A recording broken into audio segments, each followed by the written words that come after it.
Okay, we are live. We should be live. Let me double check just to make sure we're live. It looks like we are live. Perfect. Okay, welcome to the stream. Third episode of Dead Reckoning. Glad you're here. Hope you enjoy today's episode. What is Dead Reckoning? Well, Dead Reckoning, that is a nautical term. That is how you estimate your location while you are sailing. What you do is you take your speed, your direction, and your last known location, and based off those three things, you make a determination of where you are. That is a dead reckoning, opposed to a fix. A fix is an absolute knowing of exactly where you are. Dead reckoning is an estimate. And so that is what we are doing here today, and we are going into Antarctica, the great and the wild, mysterious Antarctica. Some things that drive people crazy about Antarctica, and things that nobody can answer. And then also things that are just super cool. And so, first, we are going to talk about the legend Ernest Shackleton. Before we get into the conspiracy stuff and the mysterious stuff, you can't really talk about Antarctica without talking about one of the greatest leaders that ever existed and one of the greatest explorers that ever existed, Ernest Shackleton. And let me know in the chat, by the way, if the stream is coming through clear. Let me know if it's laggy, if audio issue, any type of issues. Let me know in the chat. So, Shackleton. Let me switch this screen over. And boom. Oops, come on. Ernest Shackleton. Well, Ernest Shackleton, this handsome man right here, was one of the greatest, if not arguably the greatest explorer that ever existed. Oh, clicked the wrong thing. This one. Oh, come on now. There, move that over. Scroll down. Ernest Shackleton. And something that a lot of people don't know about Sir Ernest is that he was indeed a Freemason. We're not going to go way into the Freemasons in this episode, but they tend to show up everywhere whenever it comes to conspiracies. And whenever it comes to Ernest Shackleton, he's not really part of like a conspiracy theory, but he is involved in Antarctica. And he was a Freemason. I wonder if it says it here on, oops, that's not what I meant to click. Just made my face giant. There. Oh my gosh, why is it doing it again? Bruh, I gotta get this live stream stuff sorted out, because I'm looking like a noob. Okay, now if I do it over here, there we go. Freemason, does it come up? Irish Freemasons. Doesn't come up in his bio on Wikipedia, but if we search, was Ernest Shackleton a Freemason? Yes, Ernest Shackleton was a Freemason, initiated into the craft in 1901, Navy Lodge 2612.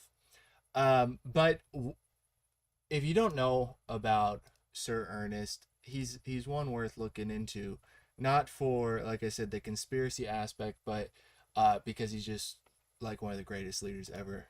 So this is his grave, which is down on St. George Island.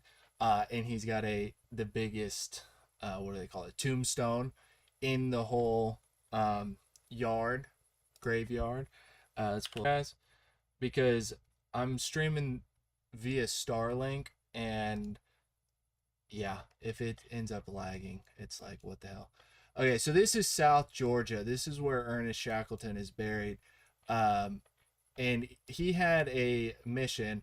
He sailed down here from Great Britain, sailed all the way down to Ushuaia, and then sailed down, and his goal was to land here on Antarctica and then walk across Antarctica to be the first group of humans to walk across the continent. Now, if you know the story, you know that that didn't actually happen, because on their way down about here, about here, they got stuck in ice. Their ship, the Endurance, let's see, the Endurance ship.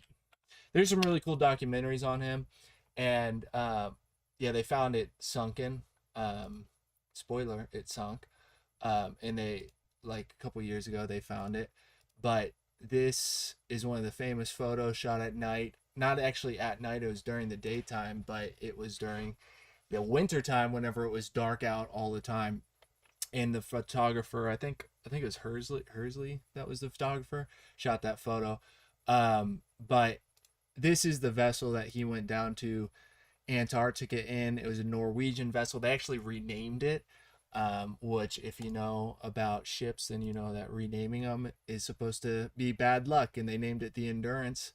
And they had the greatest endurance test kind of that we know of. So these are photos of them on the pack ice. They never actually did make it to the mainland of Antarctica because they got lodged in the ice. And crazy story, they did a whole winter on the ice, and then the ice drifted, and then it sunk the ship, and then they eventually got in their little, somewhere around here, they got in their lifeboats and sailed over here to Elephant Island. And come on, internet.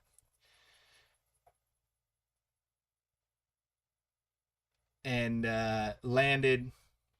Is that the clearest photo that they have on it on Google Maps? Why is it not clear like Clarence? There we go. I don't remember exactly which bay they landed in, but then they were trapped there. Well, Shackleton and 5 or 6 men left and set sail for South Georgia in a 26 foot long sloop, the James Caird boat. They crossed the Southern Ocean in this, which is just like absolutely legendary, because if you know about sailing, then you know that the Southern Ocean is the most treacherous, notorious ocean in the world. Some might argue that the North Sea up here is the most treacherous, but they're two different beasts, because as you can see up here, you've got a landmass here, Greenland and Sweden and all these land masses, versus down here, the Southern Ocean. This is the only part of the ocean that goes completely unbroken around the world. And so the waves just develop and build up and build up and build up, and they end up being massive there. Some people have reported over 70-foot waves before, some even more, but you know, it's really hard to determine wave height, but basically it's gnarly stuff. And they crossed it in this little wooden boat, and it's not even decked, it's decked with canvas. So they've got wood planks and canvas over the top. And what was it, 1 2 3 4 6 men that did it. And it took them, I think, 14 days to go from Elephant Island to South Georgia, and they left the rest of the crew here on Elephant Island to await rescue. And then when they landed on South Georgia, they landed somewhere over here. I can't remember exactly where. But there's one called Turnback Glacier. But this island had never been traversed. The interior had never been broken into before by people. But there's a whaling port on the other side, and so they had to cross the island by foot. They're the first people to ever breach the interior of the island. And what they did was they took their boots and they took the James Caird. They took a few planks off of the James Caird, hammered out the nails, and then hammered the nails into their boots to make like crampons. And then they had that and an axe and a length of rope. It's one of the greatest stories ever. And then they reached the harbor. The whalers were like blown away seeing them there, because you know It's out in the middle of nowhere, and it's like these people just came from the interior of the island. Like, how's that even possible? And they quickly set to do a rescue of the crew that was left on Elephant Island, and the first rescue failed because the ice developed, and so they had to turn around, and then they went to Argentina or Chile and got another boat, made a second attempt, and that also failed. And then finally the Chilean government sponsored a rescue mission in what was basically a tugboat, and they made it to Elephant Island and picked up the rest of the crew.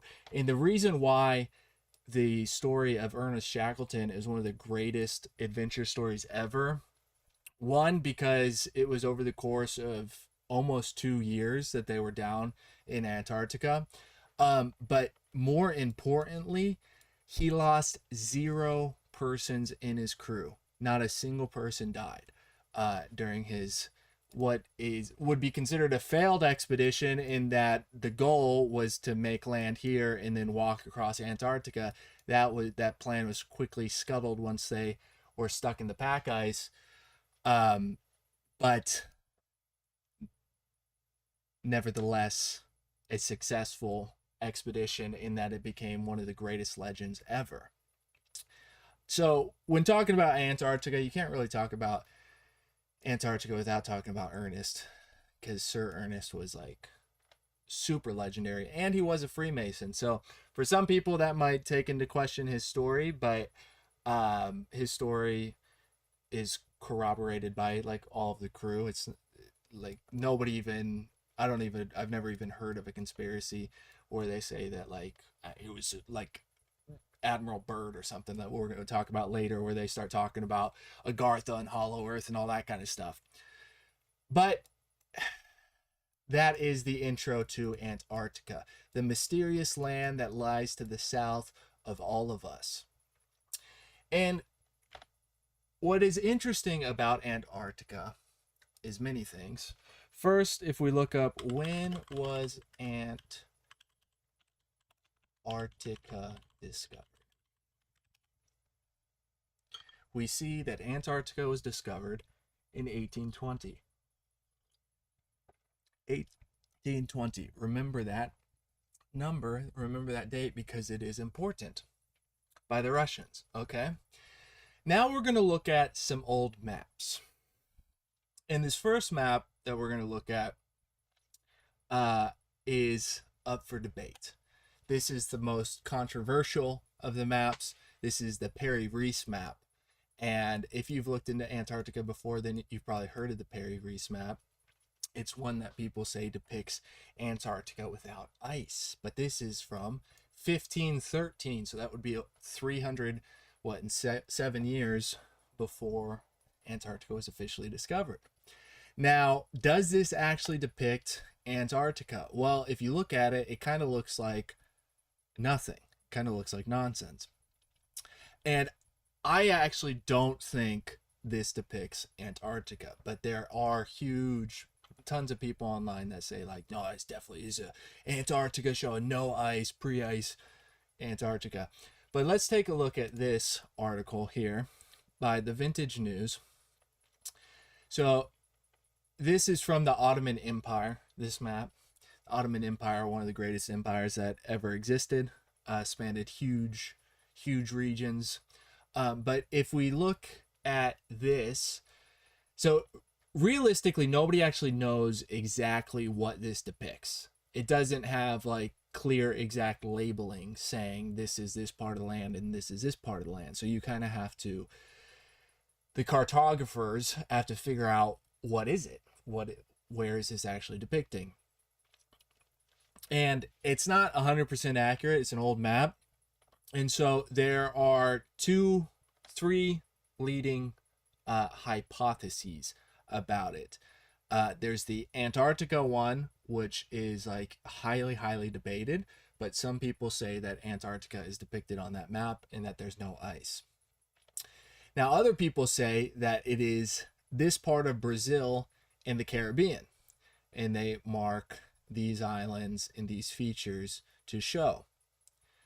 Then the other option is that it's still Brazil and South America, but it goes all the way down to Ushuaia, in that it's a curved view of that. But if you're talking about Antarctica and ancient maps, you have to bring up the Perry-Reese map, because tons of people say it is Antarctica. I don't think so. I'm kind of blocking that view, aren't I? There. You can see. And so that makes this here South America. That's like the big Cape of Brazil. That here would be like Rio de Janeiro. And then down here you got like the Ushuaia area, and that would be the Falkland Islands. And then this would be the Caribbean, and then up into Central America, and that would be like Cuba or Haiti. That would probably be Haiti, and that would probably be Cuba. And here's the Perry-Reese map again from a Reddit post. And what is this one? This is where they say this part here is Antarctica. So you'll see why some people say this is Antarctica when we look at some of these other maps. But realistically, I think it makes more sense that that is part of Brazil. This part here. This tip here.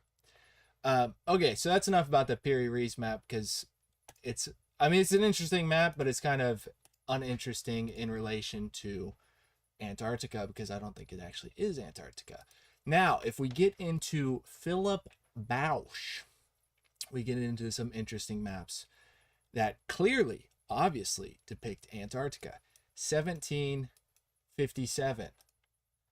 Okay, well, I got three maps pulled up here. This one's 1720, and if we zoom out here, it's a full world map, and you'd have to study this crest to figure out exactly what family funded this map, but that would tell you all that information. Or you could read, what is that, French? Or you could figure out how to read that, but I think that's French.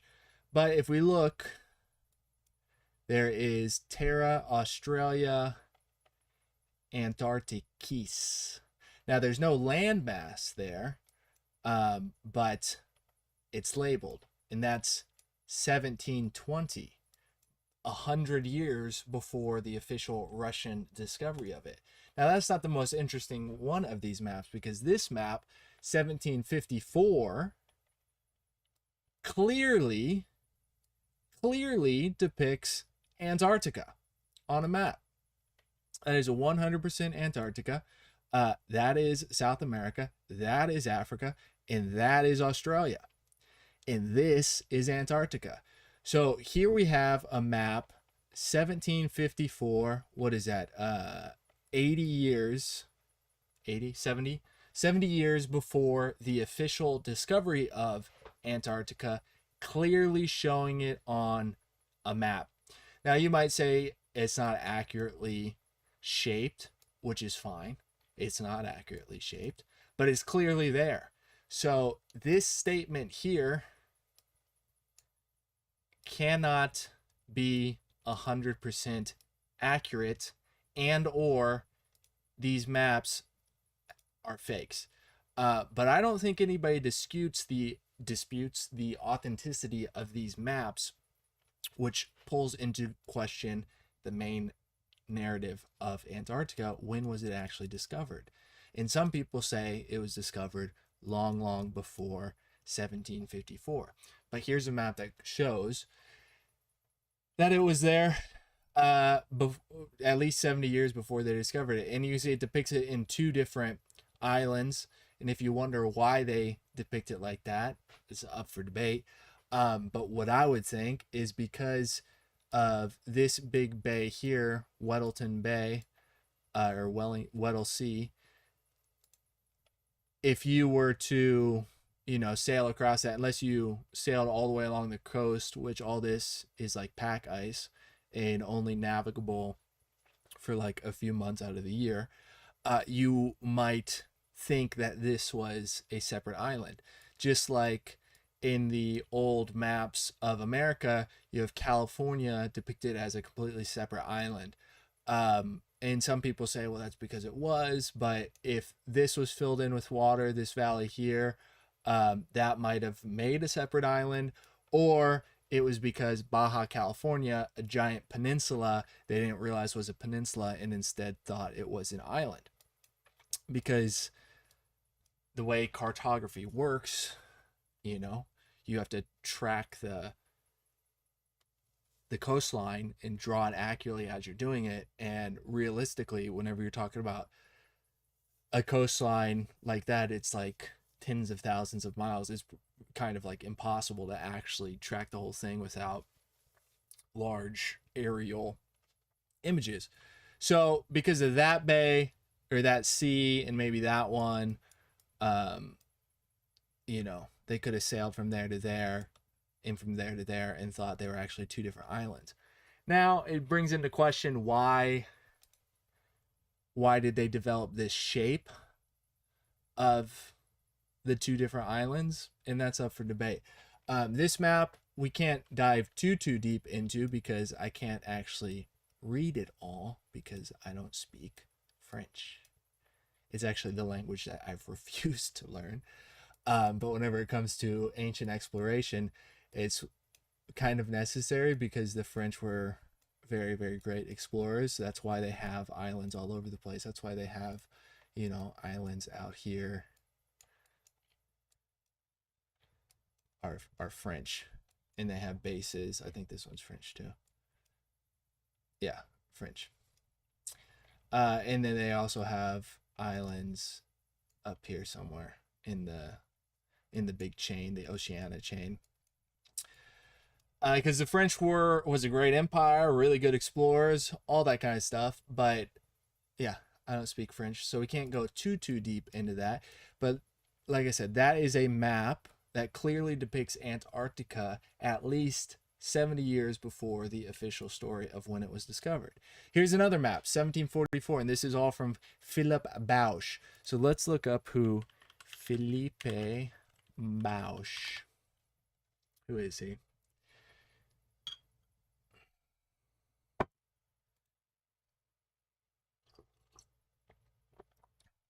A French geographer known for inventing a new system of geography and popularizing this field.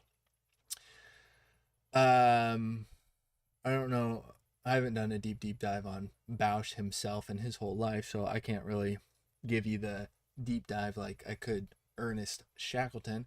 And it looks like there's actually not much information. So nominated first geographer of the king in 1729.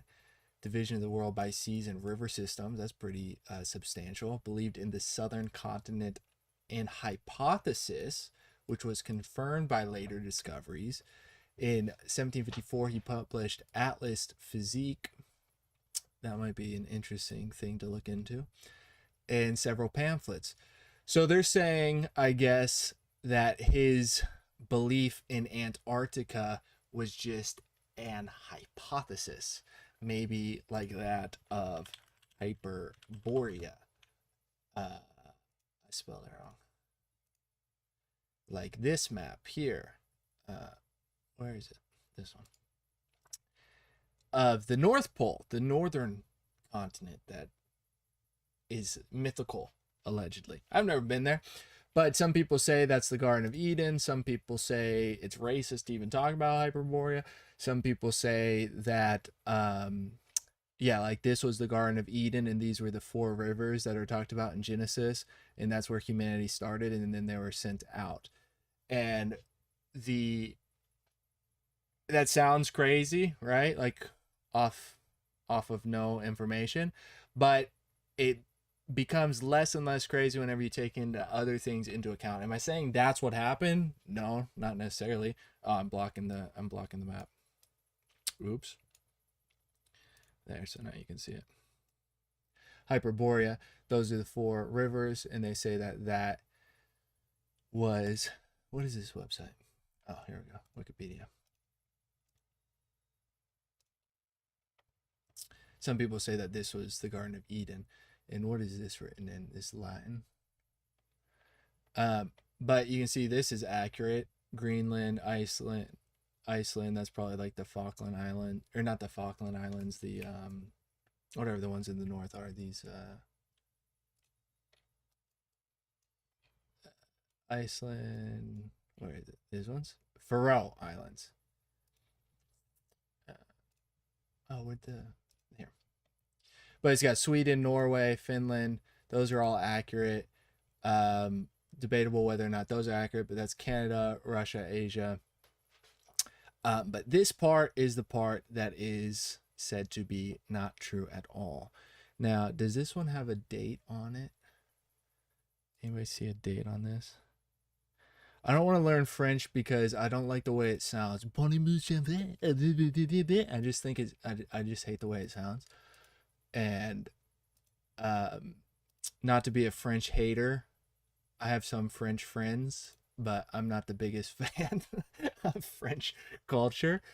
And it's only spoke, I mean, it's not only spoke, it's actually like really useful to know, because if you go into Arabic countries, a lot of times you can speak French, at least in Northern Africa, and some of the islands of the Caribbean speak French. So it is like a useful one to know, but I just speak English and Spanish.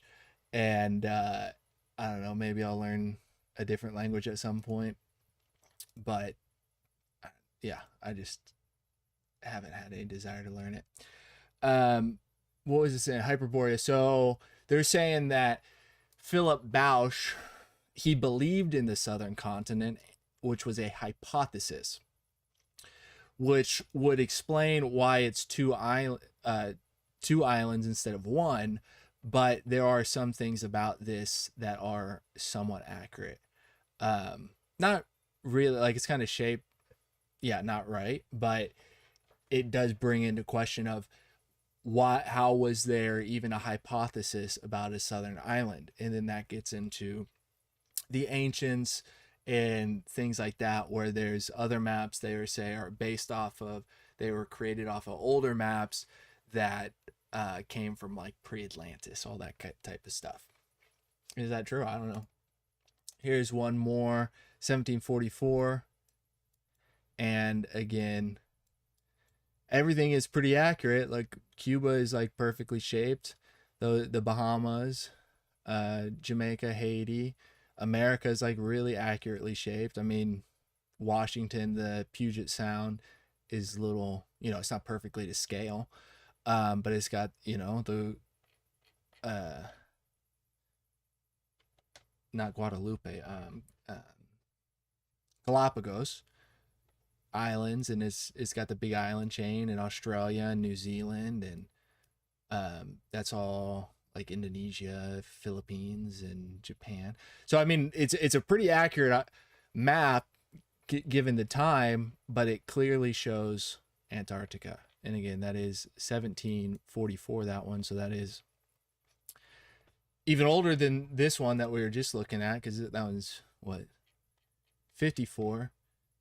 So this is 80 years before the official narrative of when Antarctica was discovered in 1820.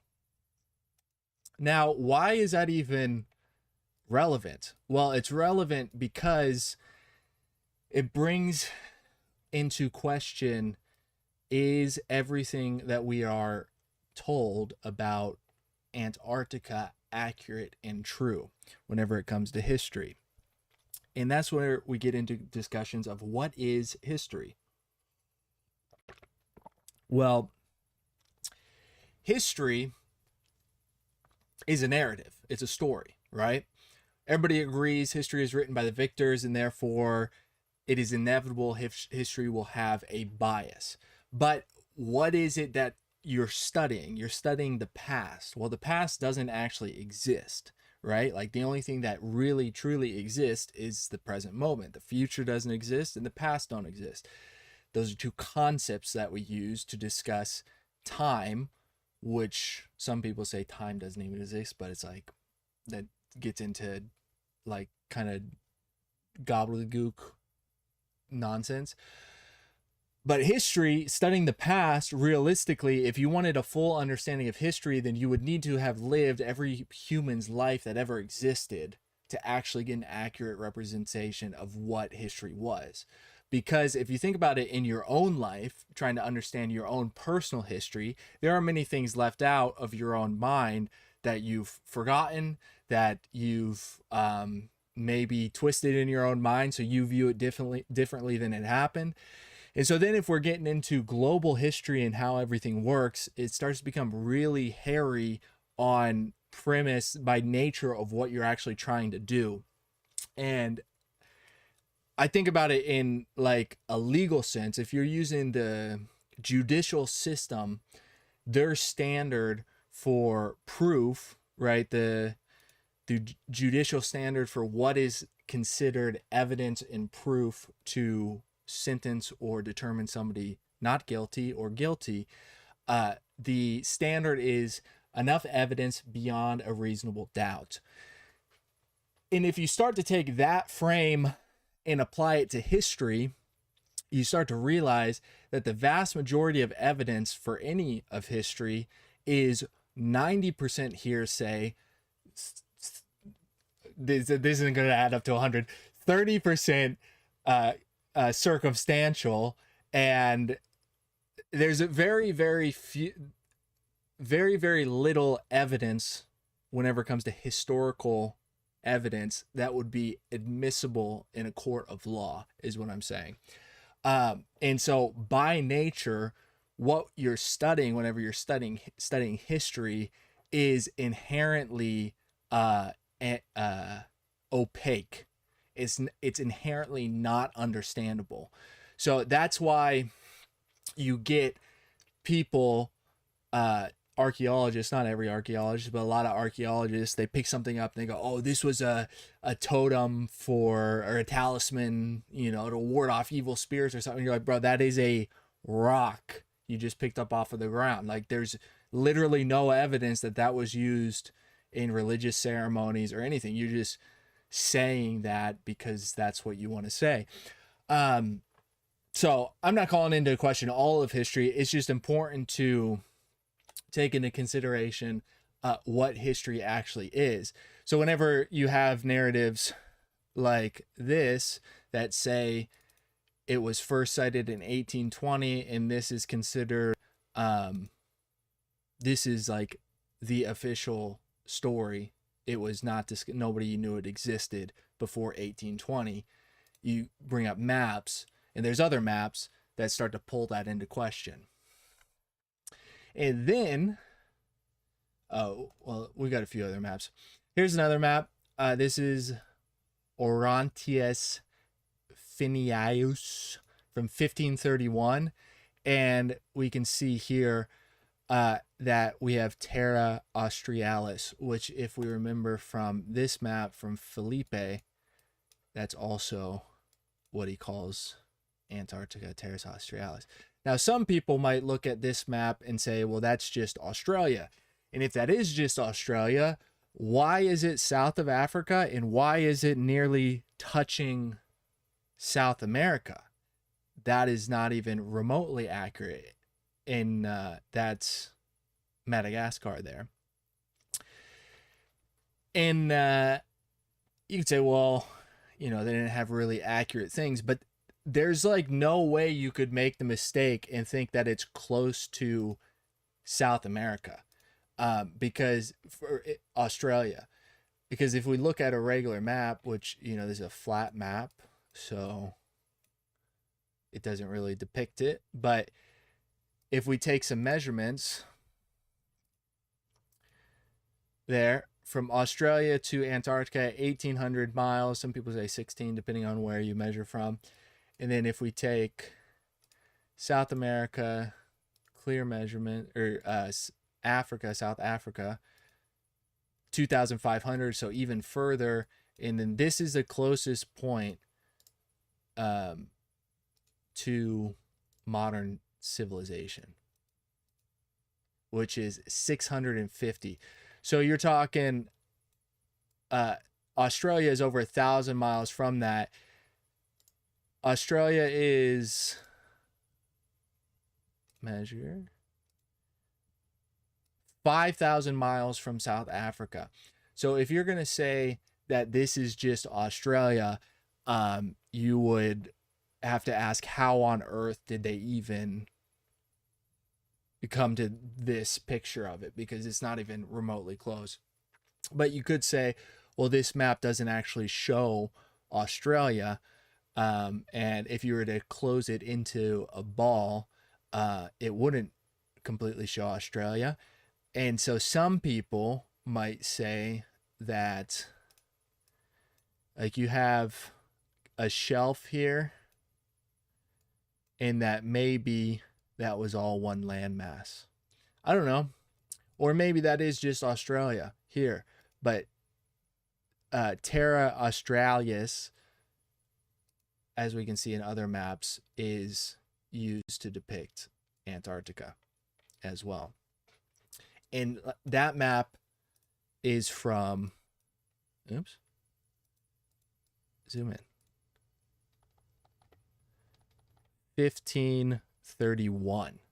So that's 300 years before the official story. All right, let's look at here. So these coordinates here are the coordinates of what are allegedly, this is, so you can see, this is clearly in Antarctica. And you might have seen this story a few years ago whenever this kind of came out. People only really talk about this one as a pyramid in Antarctica. But you can see this one here and this one here look like pyramids as well. Now, if you go to the official story, here's the truth about the pyramids in Antarctica. It's just another mountain formed by erosion. But if we look at that picture there, it even shows it's perfectly square. Oops. Let me move my head. Wrong one. It's perfectly square. 2 kilometers by 2 kilometers. And that looks nothing like erosion. Like, show me a mountain in existence that was perfectly square and had a perfect pyramid shape that was done through erosion. But that is the official story, because as you can see right here, oops, it says, now once again, the conspiracy theory is gaining traction online that claims a period, previously unknown period was spotted.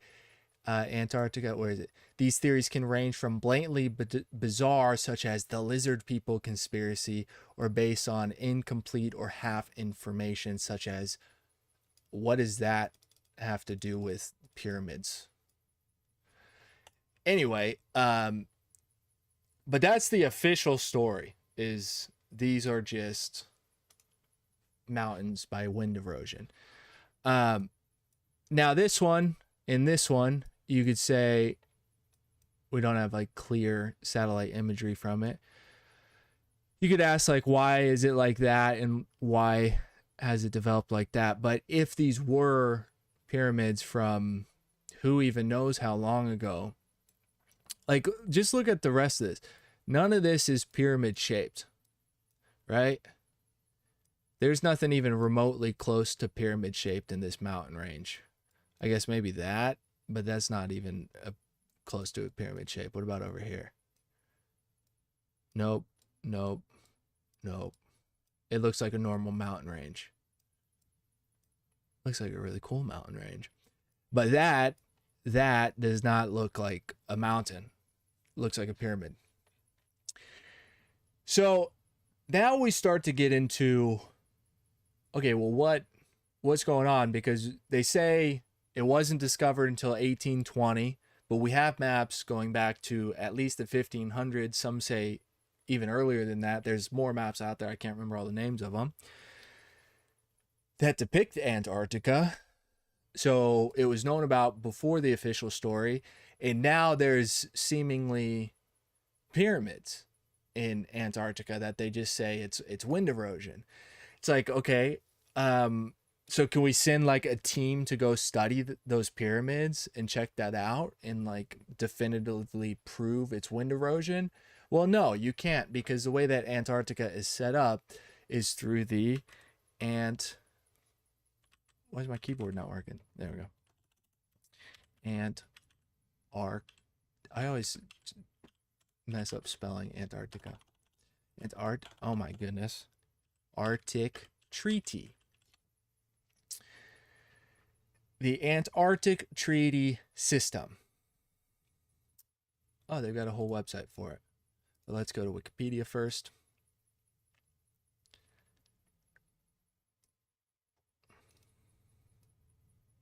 There we go.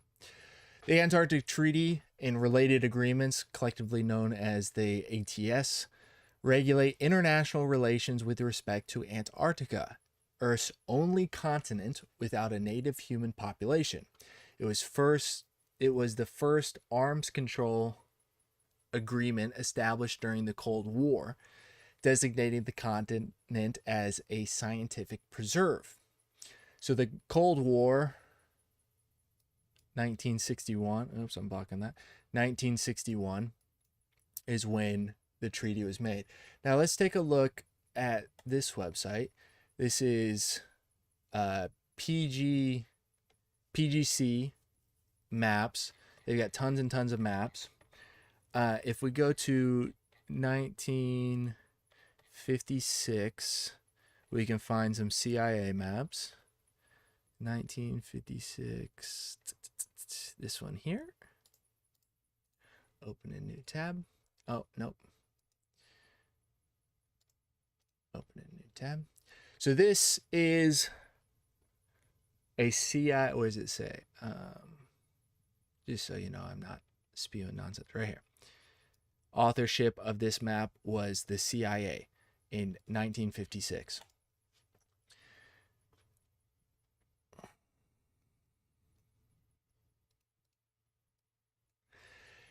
And what's interesting about this is we have areas seen. The gray is areas seen only by U.S. explorers. The pink is by other countries and U.S. And then the, yellow is by not U.S. but other countries. And whenever you look at it, you go, wow, the vast majority of Antarctica is explored by the United States and nobody else. Right, the pink is other people as well. And then this is the part that only the U.S. hasn't explored, but other countries have. And then the white nobody has. And this is 1956, before the Cold War, which kind of brings into question, like, why was the U.S. so heavily involved in Antarctica? And then what's also interesting about this map is we see the claims, because this is before the Antarctic Treaty. So you have the Chilean claim, this pie slice, and you can see that overlap. The Argentinian claim, this pie slice. The British claim, which overlaps both the Argentinian and the Chilean claim. The Norwegian claim. Australian claim. The French claim. More Australian. New Zealand, unclaimed. But there is no claim of America. But there is an American highland. The Queen Mary Coast. What else we got around here? A lot of the names come from, oh, look, there's the Rockefeller Mountains. Rockefeller Mountains come from the sponsors of the expeditions, right? That was a way to immortalize yourself, was to fund an expedition. And then you get, Rockefeller Plateau, Rockefeller Mountains, or up here. Let's see if it's on this map. I don't know if it's on this map, but there's Deception. Where would it be? It's right. I'll show you on Google Maps, which I mentioned this in a previous stream. I think it is this island. Is it this one? Oh, let's search it. But there's a Rothschild Island.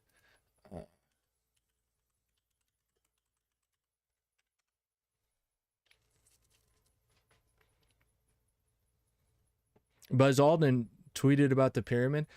Uh, I'll Google that. There is the Rothschild's Island, so you know I'm not talking shit. That's all pack ice there. So there's a Rockefeller Island. There's a Rothschild or the Rockefeller Mountain. Where'd it go?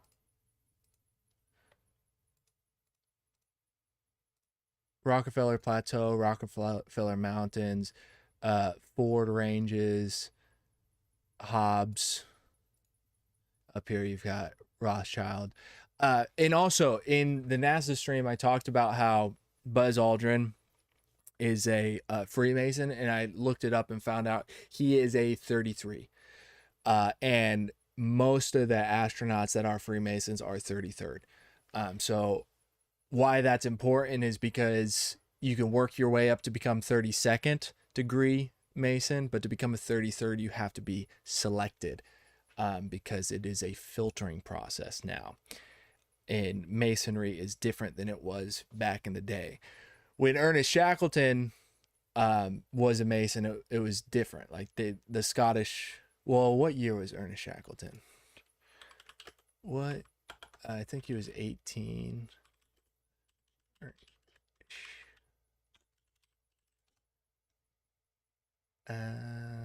1904. So that he could have been Scottish, right?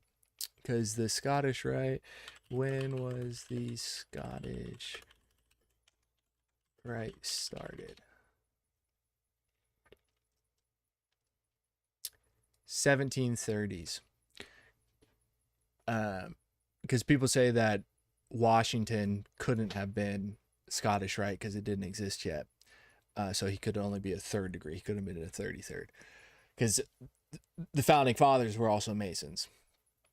Everybody was Masons. But Buzz Aldrin, 33rd degree Mason. So back to this. What I find interesting about this is just that the vast majority of it is U.S. U.S. Explored. And then whenever we go back to the Antarctic Treaty, started during the Cold War, which brings interesting questions in and of itself. Like, how did the arguably greatest treaty in existence, the longest lasting, the one never breached, how did that get started during the Cold War? Like during the space race, like 1961, that's 8 years before we went to the moon. But all the countries agreed to not claim Antarctica, to leave it as, let's see if it says the reasoning here. Because the reasoning I've always heard for it is that it is for like environmental reasons, is why it's a international landscape. The main treaty was open for signing December 1st. Original signatories, 12 different countries. 1940s. International conflicts. Let's just... There's a cool map. All right, let's just search...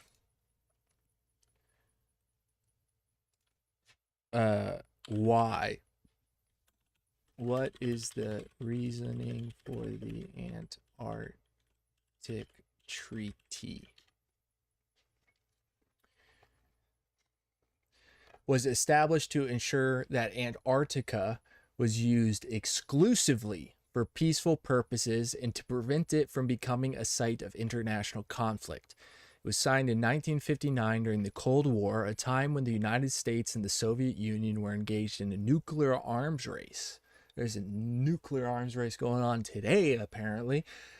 And there were concerns that Antarctica could be a battleground for their rivalry. The treaty prohibits military activity, nuclear testing, and the disposal of radioactive waste, while promoting scientific research and international cooperation. I would like to know what exactly the treaty considers military activity, because from what I understand, now I've seen some documentaries of people that sail to Antarctica, and to sail there, I mean, to do it officially, you know, a lot of documentation, all that kind of stuff. You got to get approvals. They tell you where to go, everything like that. But realistically, if you had a boat, you could just set off and go there. But there are parts of, let's see, Antarctica no-go zones. I would really like to sail to Antarctica at some point, by the way. Let's see if we can find a map of the no-go zones, because there are places in Antarctica that you're not allowed to go. This time zones map. Come on, give me the official. Is this it? But from what I've heard is if you were to just sail yourself down there, you would end up getting intercepted by military vessels. And depending on which part of Antarctica you arrive at will depend on what government, whether it's Norwegian, French, English, and by English I mean American, not England. Where do they not?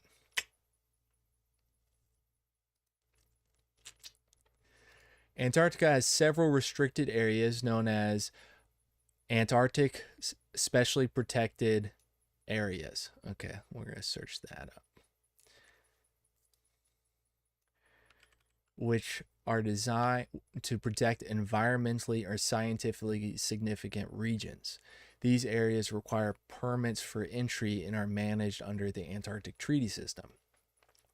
So that's like what I've always heard about the Antarctic Treaty, is that it's to preserve the environment and for scientific research. But anytime I hear that, red flags automatically go off in my head, because it's like, that's not how the world works. I mean, now I guess there's more places, right? There's natural reserves, there's the national parks in America, things like that. But even the national parks, they keep trying to sell them off. They've tried like 5 times in the last 10 years or something. Is there a map that shows that?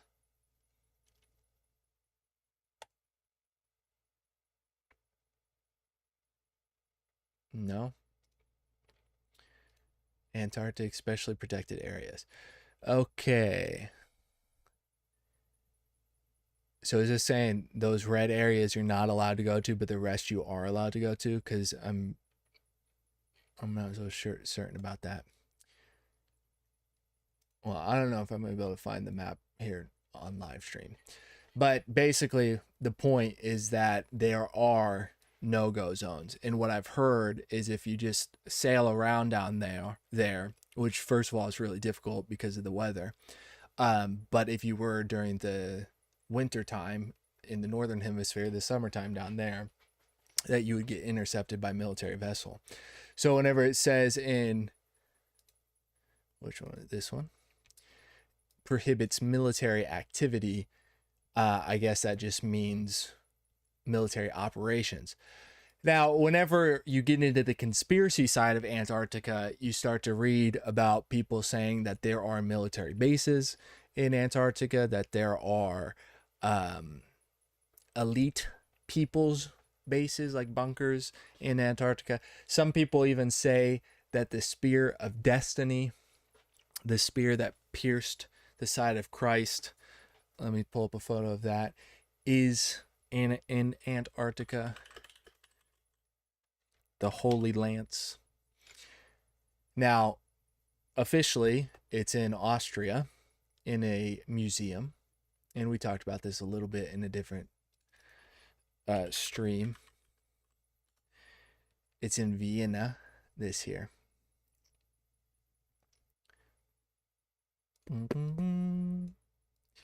The Holy Lance, that is what is said to have pierced the side of Christ. And whenever you go into the esoteric relic aspect of magical items and things like that, you come across things like the Shroud of Turin, the shroud that Jesus was buried in, but you also come across the Holy Lance. And it's significant because in the occult side of World War II, the esoteric side, They say that Mr. Germany, the whole reason that he invaded Vienna was to capture the Holy Lance, which was in a museum, is in a museum in Vienna. And that if the wielder of the Holy Lance cannot be defeated in battle, is what the myth and the legends say. And according to the legends, which I don't know if there's documentation to back this up, but it's said that when Germany started to lose the war, they had also had lost control of the Holy Lance. And that's actually why they lost. And then they say that this one in Vienna is a replica. They made a duplicate, and that the real Holy Lance is actually held in Antarctica by the global elites, and that they wield the relic that will not allow for you to be defeated. And then Mr. Numbers guy, Gary, he said that the Holy Lance was going to be moved, I think, in 2035. That could just be bupkis. But there's a lot of people say that this is actually held in Antarctica. And that goes into, you think it was held by the Catholic Church? I highly doubt it's held by the Catholic Church. But it could be. The Catholic Church has been infiltrated and co-opted. But they also say there is a whole conspiracy theory of, and I have to sound it out every time.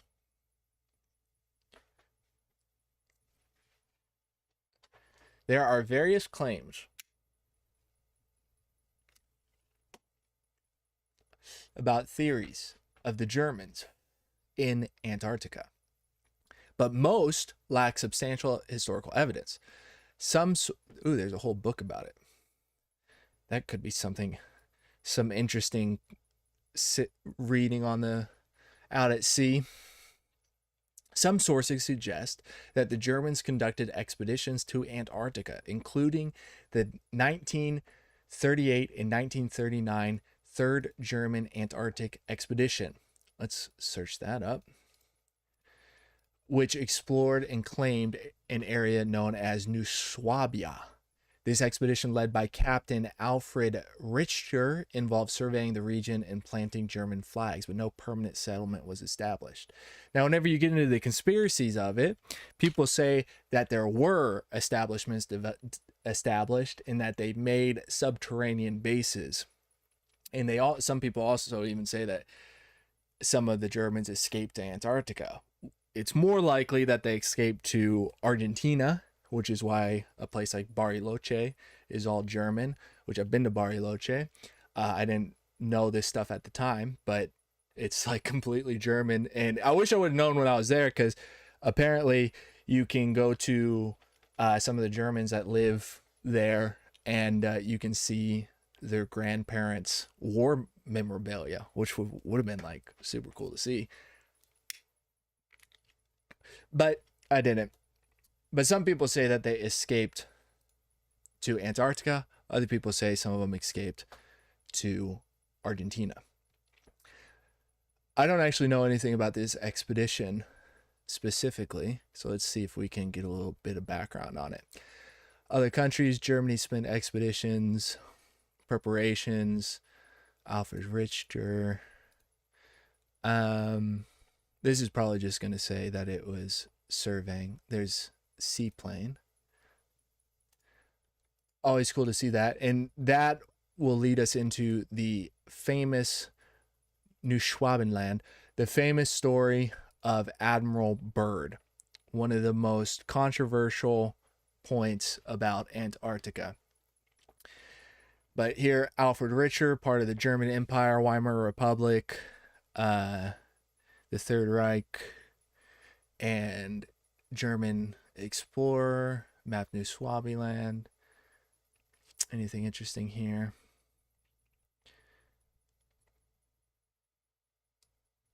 That's interesting.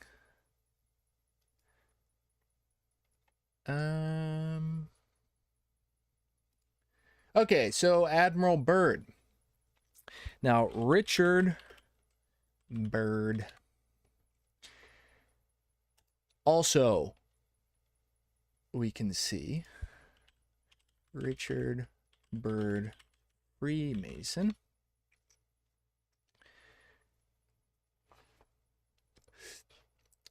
Richard E. Byrd was a Freemason, confirmed by multiple sources. Lodge number 1 in Washington, D.C., and Lodge 454. And he also was involved in establishing Masonic lodges on Antarctica. So there are Masonic lodges on Antarctica. Now, Admiral Byrd was part of Operation Highjump. Let's see if I can spell Operation Highjump. Now, this consisted of 4,700 men, Task Force 68. And let's see what they say the official reasoning for it. Objectives: training personnel and testing equipment in frigid conditions. When was this? 1946. So this would have been after the treaty, because the treaty was before the treaty. The treaty was 61. So August 1946 ended February 47. So about 6 months. Summer season down there. Task Force 68 included 4,700 men, 70 ships, and 33 aircraft. Interesting, 33 aircraft. They wanted to train personnel and equip them in frigid conditions, consolidating and extending the U.S. sovereignty over the largest practicable area of Antarctic continent, publicly denied as a goal before the expedition ended. Determining the feasibility of establishing, maintaining, and utilizing bases in the Antarctic, and investigating possible base sites. But according to the treaty, there are no bases in Antarctica, but they had a mission to establish them. Developing techniques for establishing, maintaining, and utilizing air bases on ice, with particular attention to later applicability of such techniques to operations in interior Greenland, which allegedly there's a whole tunnel system under Greenland. I can't remember where I heard that information from, and I can't find it again. I've looked for it, I can't find it again, but some people say there's a whole tunnel system under Greenland. There is a big military base in Greenland, subterranean. Where conditions are comparable to those of Antarctica, amplifying existing stores of knowledge of electromagnetic, geolocal, geographic, hydrographic, and meteorological propagation conditions in the area. Meteorological propagation conditions in the area. So studying the weather, the magnetic field, and the sea. Measuring, features of oceans and lakes. And supplementary objectives of the Nanook expedition. A smaller, what is this? The mission for the Nanook was to erect a radio and weather station in Thule. It was built from wooden barracks, place where we tie the dogs up. The station was to be operated as joint Danish-American operations. I just want to show you real quick. Greenland military base.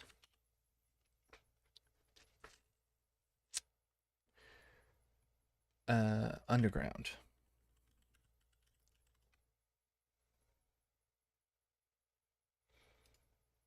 Then we got images of it.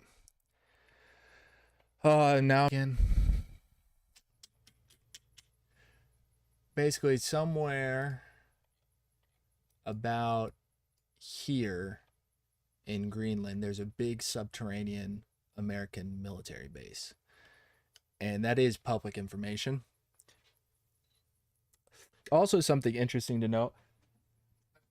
I haven't read it all yet because it's 133 pages. This is a official CIA document that has been released, and you can see at the top there it says sanitized for release. I haven't read the whole thing, but it's a massive document all about what the CIA knew about Antarctica back in, when was this? I think the 50s. 1956, which that's the same date as that CIA map that we looked. This one. This is also 1956. So this map is probably in that document as well.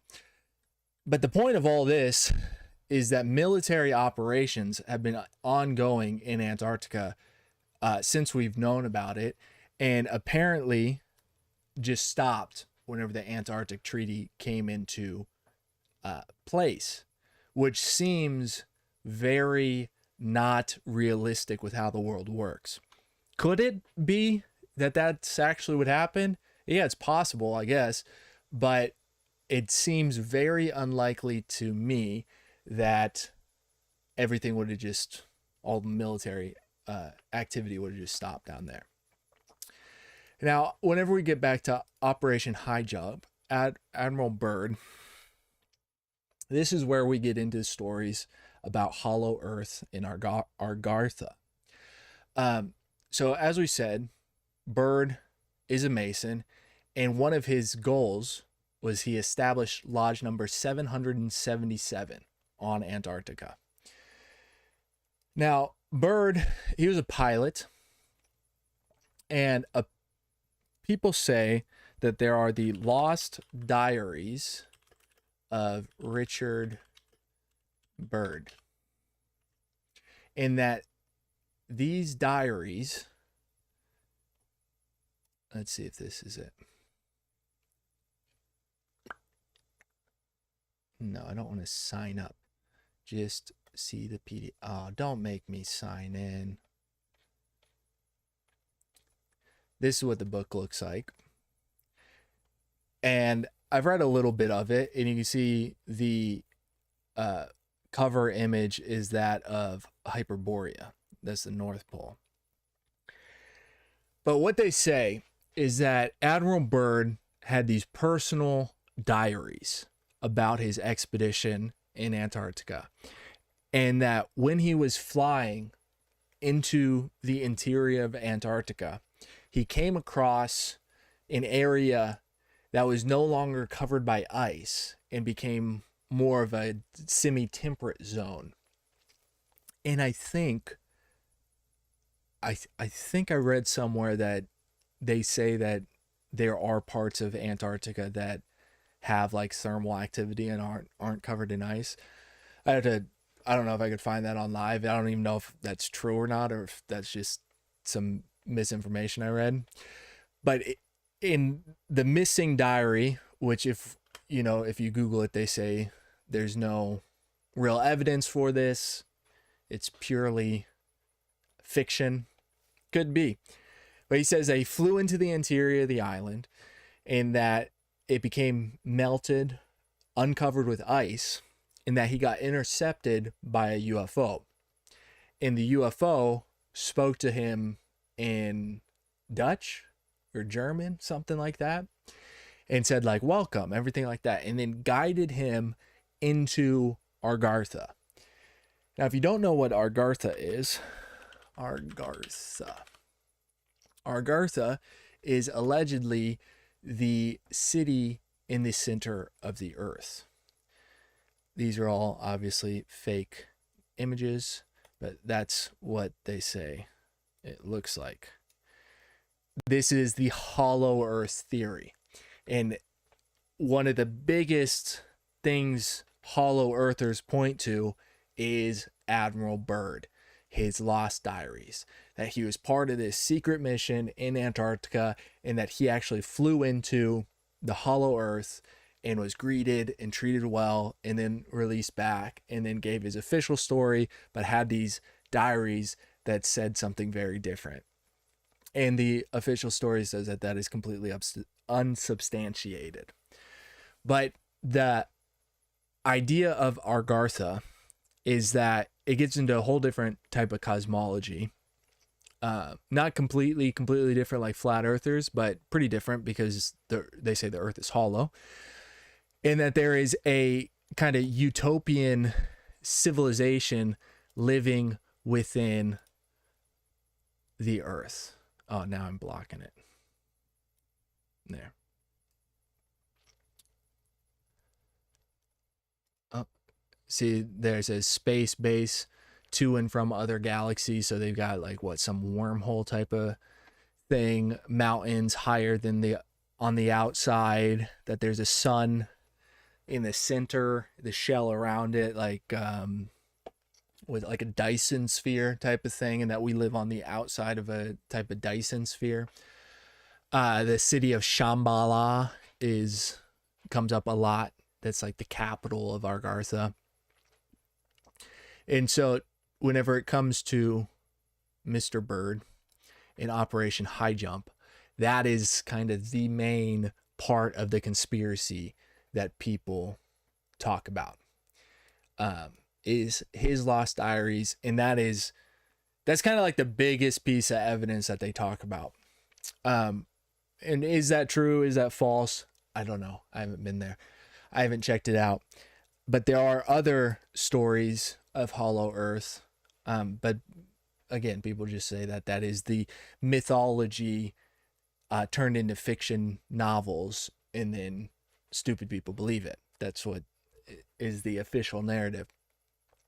But whenever you get into Native American, I think even the Australian Aboriginals, lots of oral traditions talk about people living inside of the earth. There's also, allegedly, if you take the 411 missing persons map in America and you overlay it with the cave systems map, they say that they're near identical, saying that people live in the caves. I don't know if that's true. In Appalachia, they've got all the stories of, not Slenderman, skinwalkers and that kind of stuff. And that gets into, I don't know if you've seen the movie The Dark Tower with Matthew McConaughey.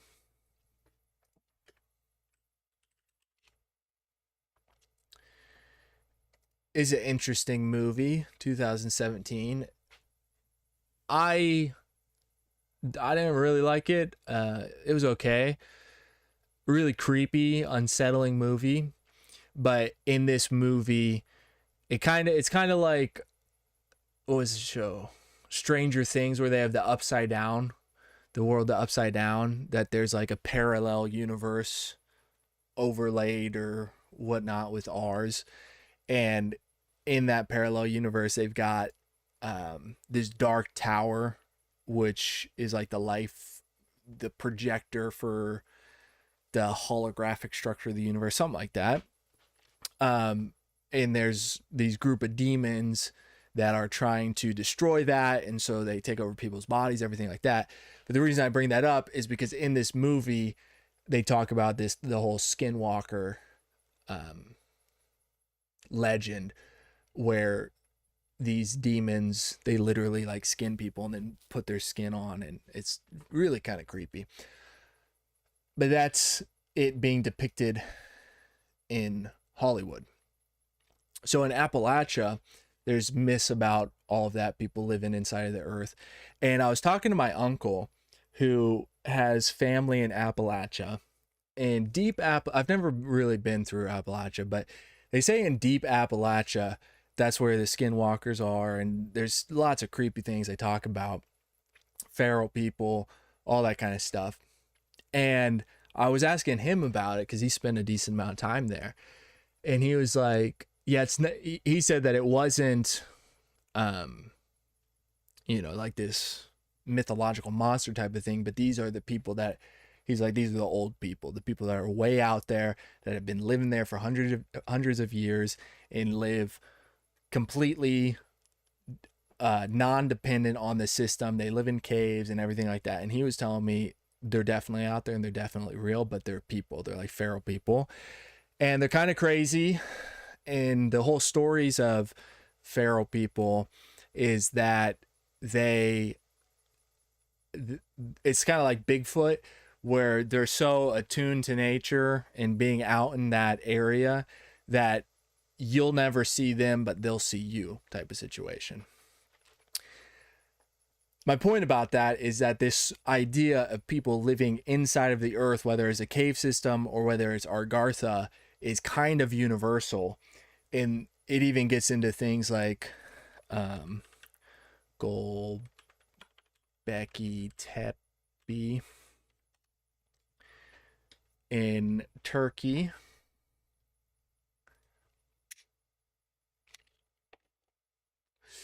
Which, if you ever, listen to Joe Rogan or Graham Hancock or anything like that, you've definitely heard of Göbekli Tepe, which is a site in Turkey, which was like a whole city of that they say was intentionally buried like 10,000 years ago or something like that. But it's got big megalithic structures. It's organized for the time period, right? It's one of those things that breaks the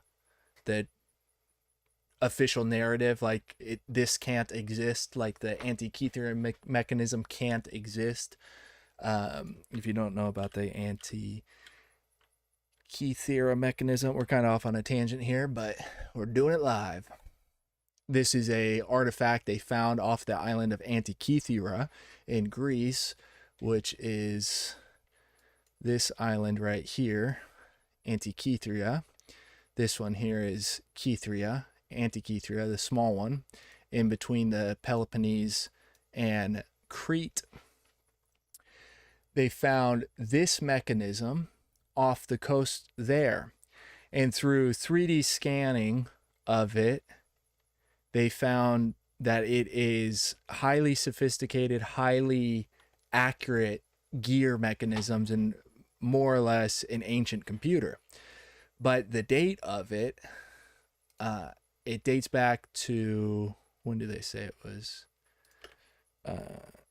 Origin date. It's one of those artifacts that, if the story that we have of history, wow, the sunlight is messing up my shot. Let me see. Oh no, I just messed up the color. I stand closer. I'm kind of glowing now. 205 BC. I need to fix that. What am I going to do? Maybe I stick a piece of paper up there.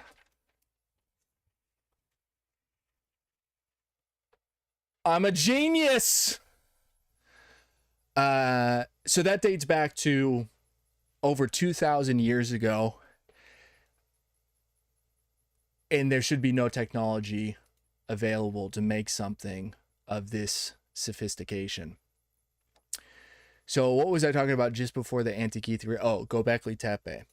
So Göbekli Tepe, being 10,000 years old, is something that, if the narrative that we have is true, this cannot exist. Just like the pyramids in Antarctica, if those truly are pyramids, if the story we have of history is true, those cannot exist. So if those three things exist, we know that at least part of our story is incorrect. In getting back to people living inside of the earth, there is, I know I'm not going to spell this right, Dare in Kuyu. There's no way I spelled, that's not even close. Dare in Kuyu, Turkey. Come on. There we go. Darren Kuyu underground city. This is a whole city that they found underground in Turkey. It's got passageways, it's got ventilation, it's got rooms, it's what they say is it's a full-fledged city. And the way that it was discovered, apparently was like a Turkish man was remodeling his house and broke through a wall and found this system. And that's how they found it.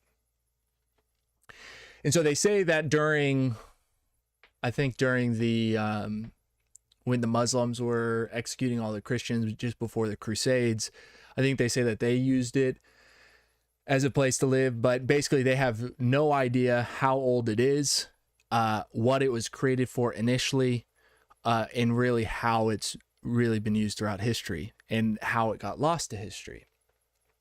Because, and this is very important to understand, whenever it comes to stone, it's not possible to date stone. In order to use carbon dating dates carbon. Carbon comes from organic materials. Stone is not organic, meaning living. So there's no way to date it. Stone is a mineral. There's literally no way to date stone. You can date, they make estimations of when the stone was formed, right? Like in the Paleocene or whatever those are called. I'm not a geologist, right? Like they can say that, like, okay, this stone was formed 350,000 years ago or whatever, but it's impossible to know when it was carved. Even the marble statues that are in the Vatican and things like that, the only way that we know how old those are is either there's paper documentation saying when it was commissioned, or there's a date engraved onto it. The reason that becomes a little bit hairy, and like I said, if we're using the judicial standard of evidence, why that would not be admissible in court is because those dates could be added after. They could be altered. They could be, changed, altered, same word. There's no way to prove that the markings on the stone were made at the exact same time it was carved. And whenever I'll be posting a video here in a few weeks about Delos and some of the artifacts in Delos, the stone artifacts, you've got the stone structure, and the carving into the stone is carved in modern Greek, and it's carved very sloppily. So it's obvious that whoever carved that into the stone was not who made the original thing. It was added whenever they excavated it, most likely, or somewhere in between that. But the only ways to determine those types of things that they have are through comparison. So whenever it comes to ancient stone buildings, I don't know what church this is, but it looks nice, so we'll put it there. Whenever it comes to ancient stone buildings, whether that be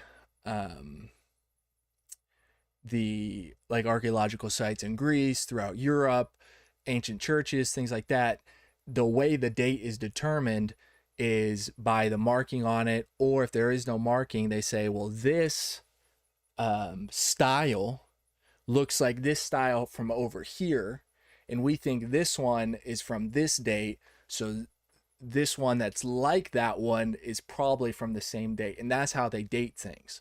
So it's all through comparison. But then you have to look at the one that they're comparing it to. How did they determine that date? It's like, do we have the documents of when it was commissioned, who paid for it, how long it took, all the work? Like, do we have the bill sheet for it? Or are we just going off of the marking on the building? Maybe that's accurate, maybe it's not. But you start to realize that whenever it comes to stone structures, the proof we have for the narrative is circumstantial or hearsay.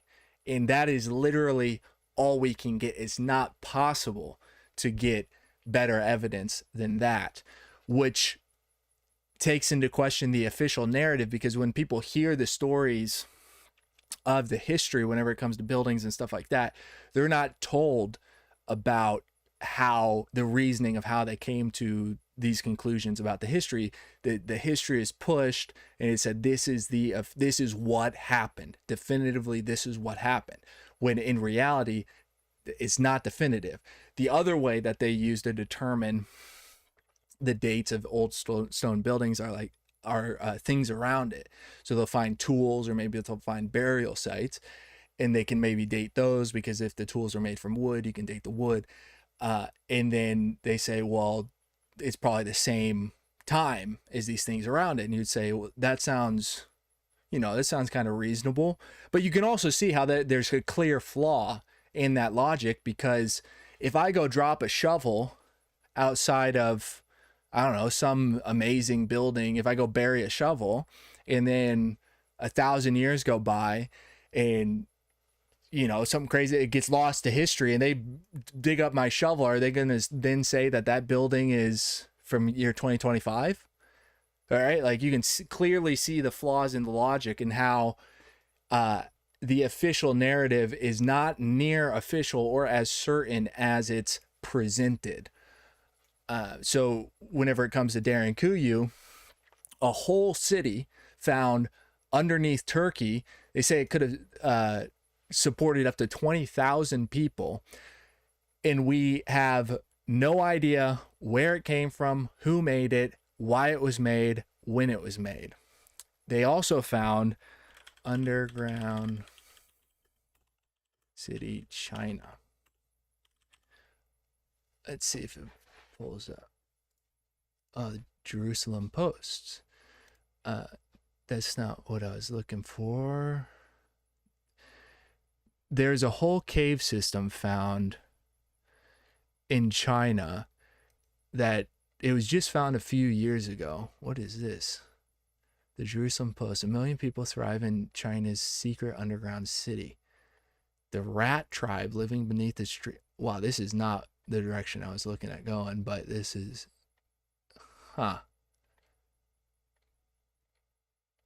okay. Wow. So apparently there's a whole current underground city. They also say that under New York City, there's a whole city, and that people live in the tunnels. And people have done documentaries. People do live in the tunnels underneath New York City, but there's a whole legend that there's like a full functioning, full-fledged city under there. But if anybody goes down, like, your cameras get confiscated, all that kind of stuff, or you're not allowed to go back. Again, it's one of those things that unless you go there personally or we get some video of it, then you're not really going to know. But if they do confiscate your cameras and they want to keep it a secret, they're going to keep it a secret. And if people don't know how to get down there, because New York City does have tunnels that people don't know about. The whole building of the New York City tunnel system is suspect to begin with. And there's, back when I was doing urban exploration in New York City a lot, there's I can't remember the name of it, subway, I think it's 52nd Street, abandoned subway stop, NYC. It's really, really nice. But I haven't explored it. This one, City Hall, that's what it is. It's, people don't really build like that today, and it's carved out of the earth. So the idea that there could be a city underneath New York City is not as far-fetched as it sounds. And so this was made in 1904, which falls right into the sweet spot of pre-World War, between 1850 and 1912 is like when everything impressive was done. And they say that's because of the Industrial Revolution. Closed service in 1945, so just after the war, because its inability to accommodate longer trains, but remains active as a turnaround point for the 6th line. And stay till the last stop and then just stay on it. You'll pull into it and then turn around, I think is how you can see it. Or you have to jump onto the tracks and go down there, which is illegal. But people do it. There was, does anybody know the the China tunnels I'm thinking of. China cave discovered. We'll get back to Antarctica. Here. Yes, the Long U caves. These. Oh, 1992. I thought it was discovered sooner than that. Or later than that. We've got. Oh, shit.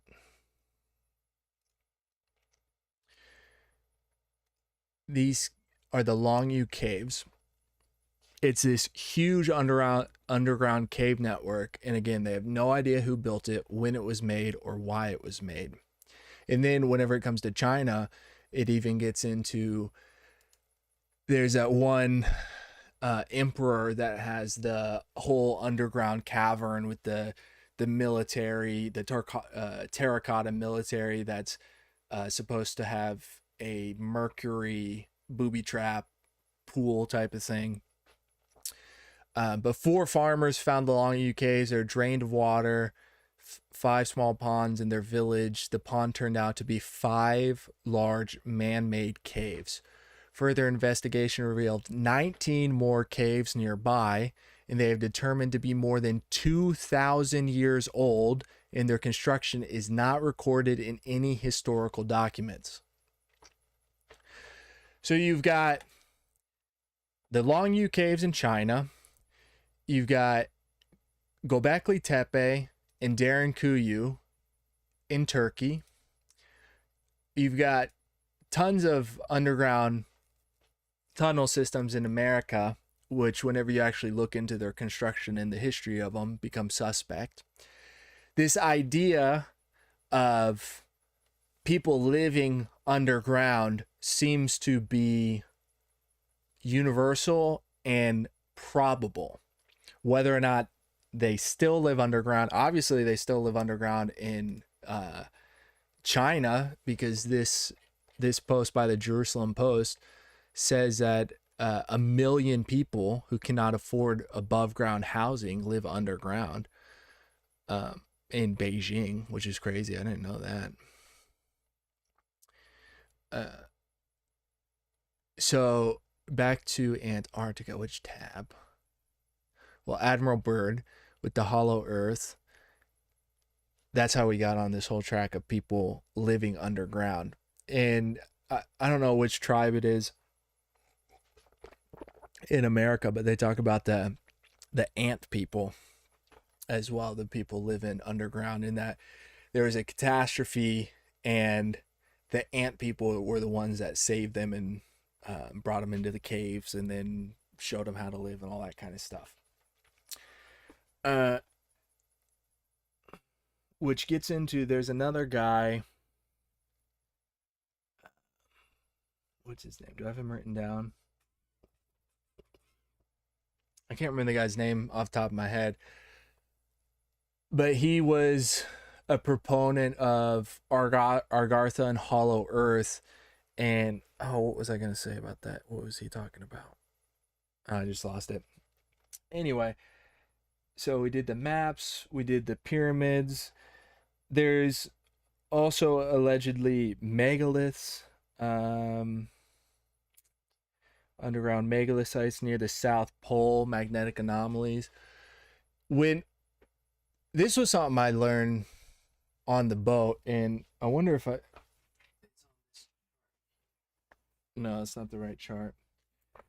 On one of my nautical charts, they have points of magnetic anomalies on the chart. So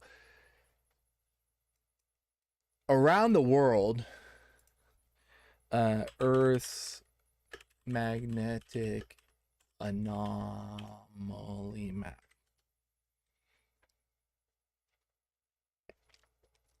Yeah, the megalithic structures, I think, are the best evidence of an ancient civilization that was highly advanced, because, yeah, we couldn't do it today. And the explanation we get given for the megalithic structures, I find just to be so unsatisfying. And it makes me, it baffles me that people just like buy it, because they go like, well, they had slaves, so slaves did it. And it's like, that didn't explain anything. We still have slaves today, more slaves now than ever, apparently. We don't build like that, and they say it's because it's too expensive, but like, who paid for it back then? Somebody had to pay for it back then. And also, they did it with stone and chisel and then moved it with like little tiny rocks, and just like it the story we're presented for it becomes very, very suspicious. So here's a map of some of the major magnetic anomalies around the Earth, which I don't know if you knew about this kind of stuff, but I had always thought that the Earth's magnetic field was kind of standard, that you had the compass and it always points north. But in these anomalous zones, and there's even like localized points that are only a few miles wide all around the world, where a compass will just kind of go haywire. And what does that have to do with Antarctica? Well, I don't know, but there are tons of magnetic anomalies in Antarctica. And so I think what people say about that is that has to do with the Earth's electromagnetic field, and that there are energetic hotspots. So whenever you get into the kind of new agey people, they talk about there around the world there are spiritual vortexes, and that gets into Earth's ley lines and things like that. So in America, one of the places they say is a vortex is right here. Where is it? Shasta, Mount Shasta. Where is it?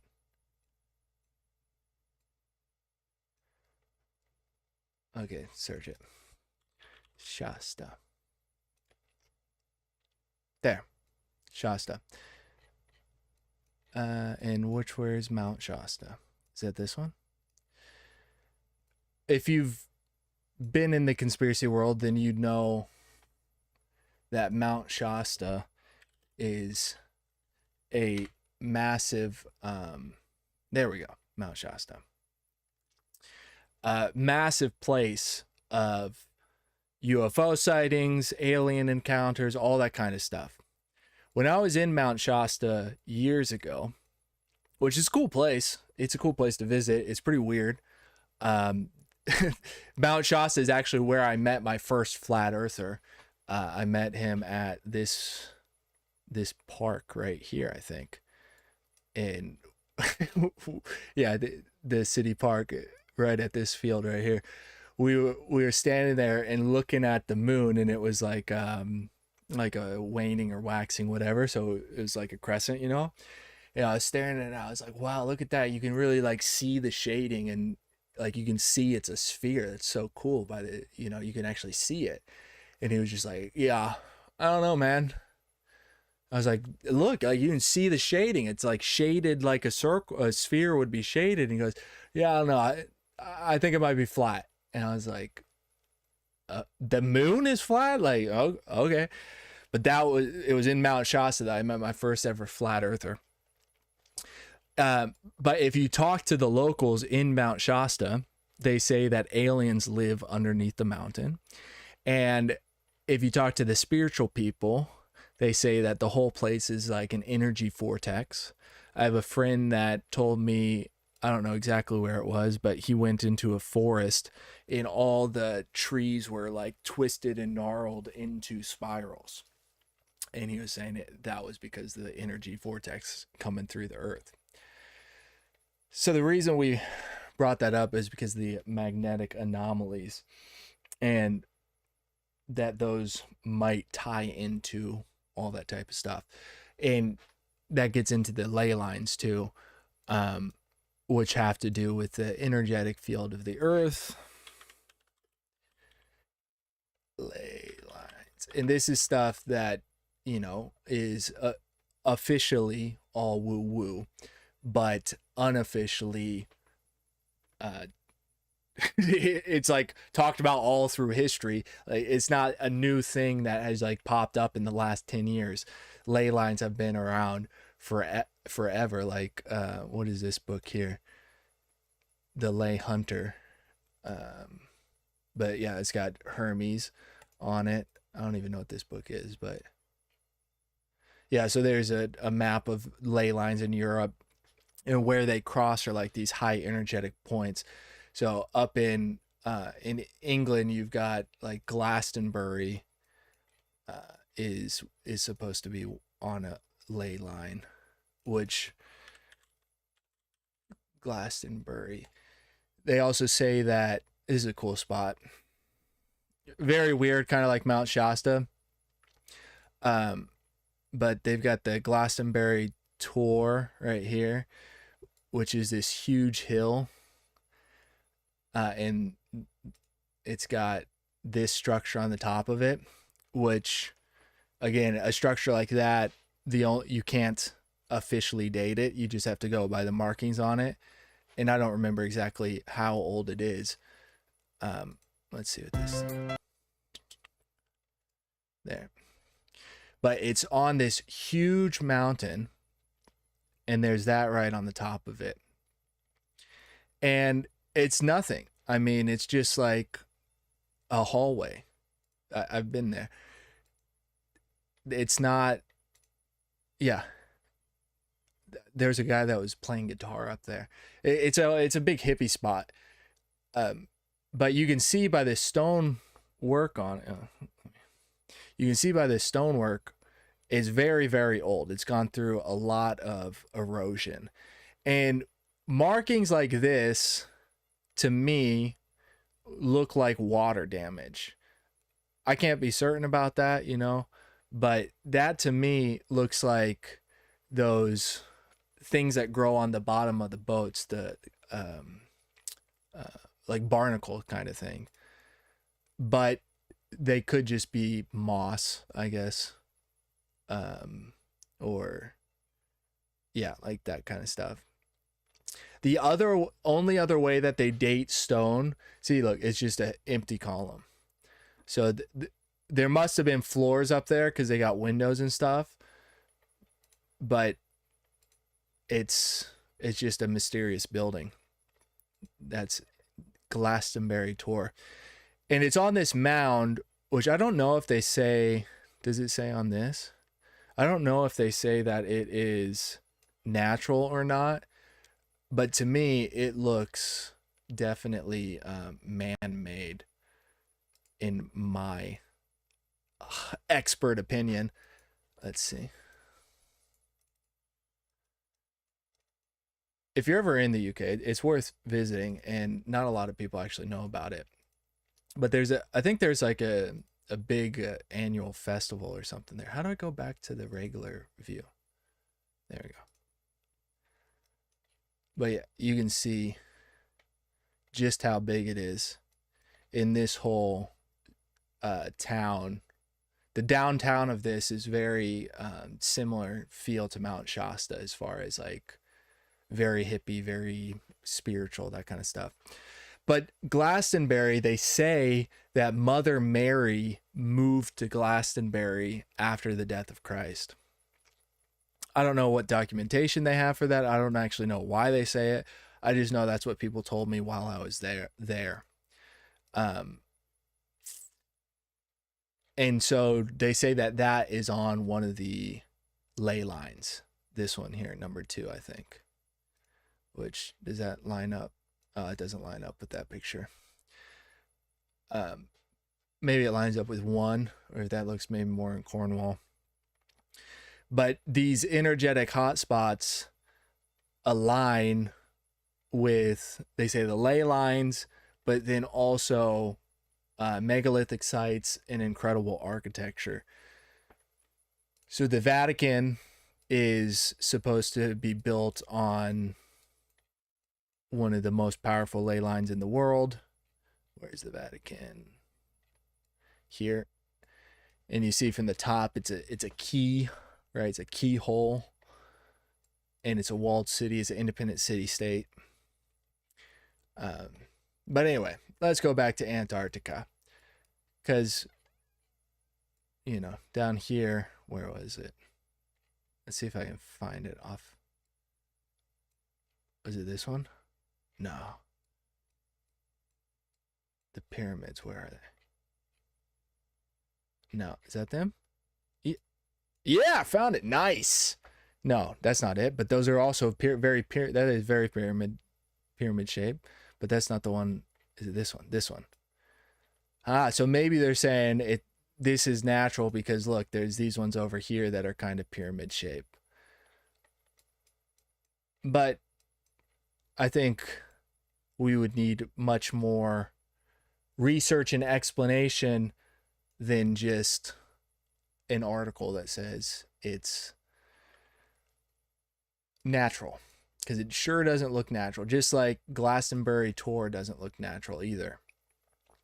Oh yeah, what else do I have on my list? Oh, Project Iceworm.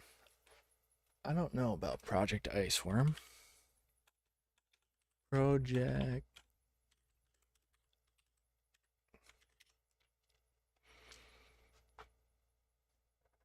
Yeah, the Vatican is mainlining it. I wonder what they're doing underneath the Vatican. Depends on who's in charge. And it also, it brings into question, you know, who built the Vatican. Was it really built in the manner that we were told? Because, you know, the only stone building currently in construction is Sagria Familia, which in my opinion is an abomination and not even worthy of being called on the same level as anything ancient. So you've got this side here, which is the oldest side and has the best stonework. But this was all done pre-World War. This is the side that it was done after the World War. And there's also a cluster of like 5 different styles. So the whole thing just, in my opinion, looks atrocious. I think it just looks horrible. But this, the Passion, the Christ Passion, is an affront on art. Look at this. They made Christ into an anime figure. Like, this is the side that was done before the World War. I'm blocking it. This was the side that was done before the World War, and there's clear, what looked to me to be clear types of burn markings on it, which I guess they would probably say is from the bombings of the World War. This here, again, the side that was done pre-World War. I don't really even like this side very much, but the stonework is obviously much better. Come on, show me the Jesus side.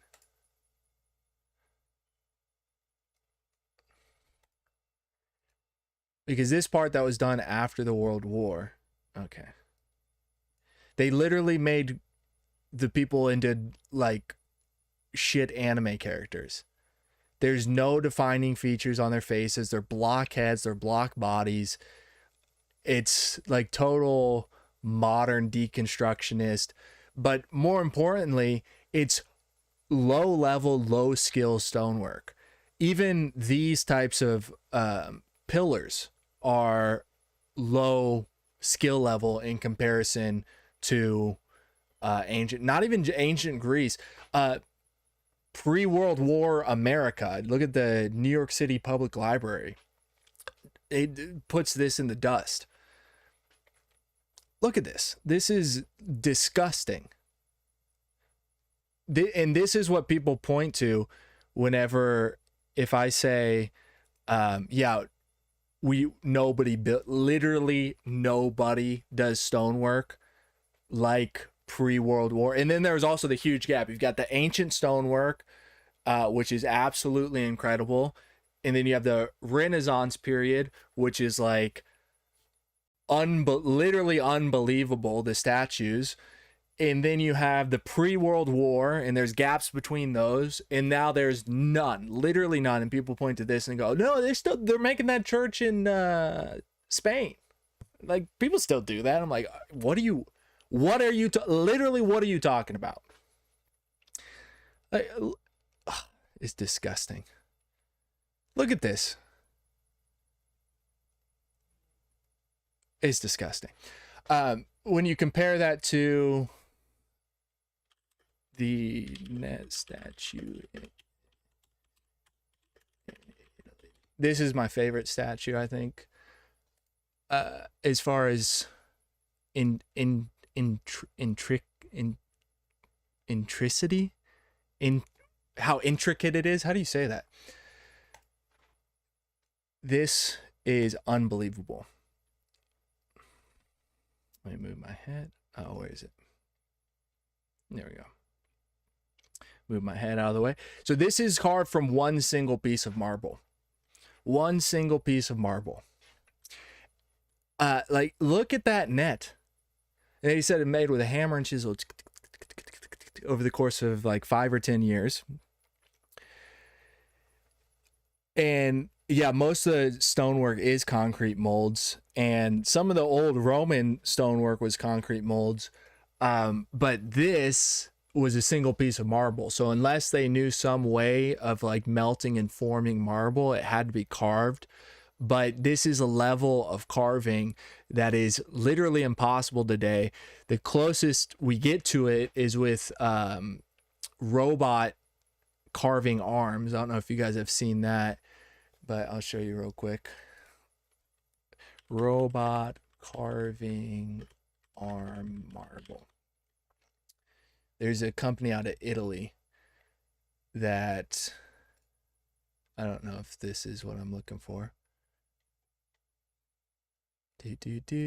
Marble, get to the carving.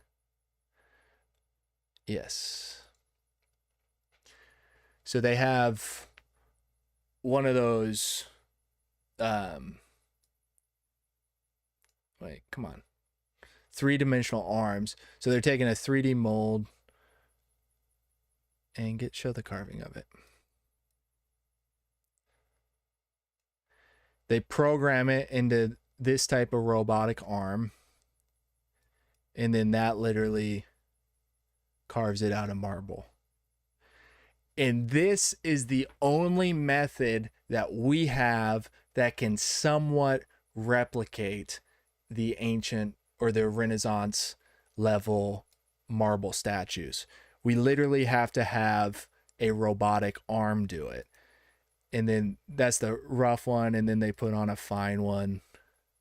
Come on. Wow, that was a horrible demonstration. I've seen, yeah. Oh, is this another video? Yeah, here we go. That's the level that is close. It's still not even as good. It's not near as fine.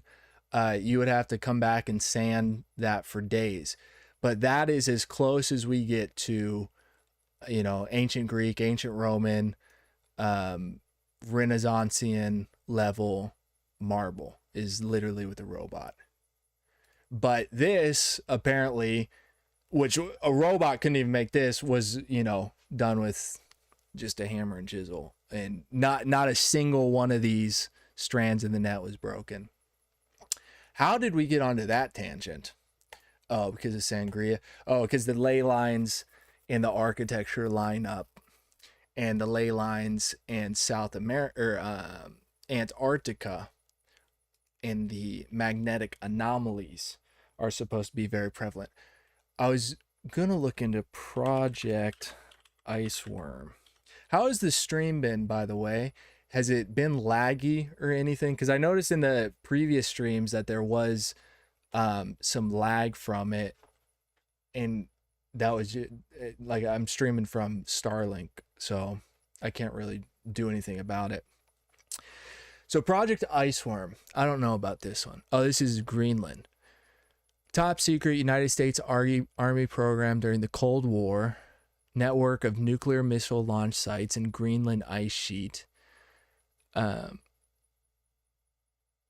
little stuttering when I'm doing the active searches. Hitting that bandwidth, I guess. Which, you know, they say Starlink is supposed to be like amazing, but I've noticed that it can be kind of laggy and cut out a bit, which is really annoying for live streaming, because then people just leave the stream. So the Project Iceworm, that's where they're building the missile base in Green. This is what I was looking for. Camp Sentry, that's what it's called.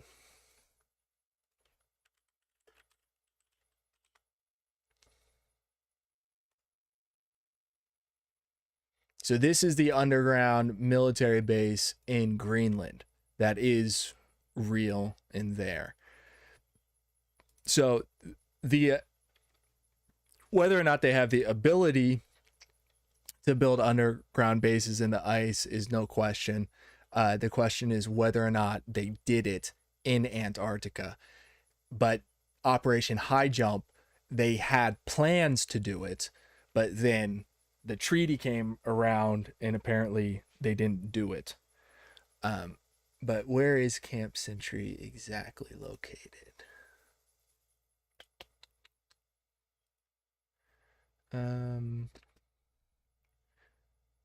Google Maps. Google Earth, that'll work.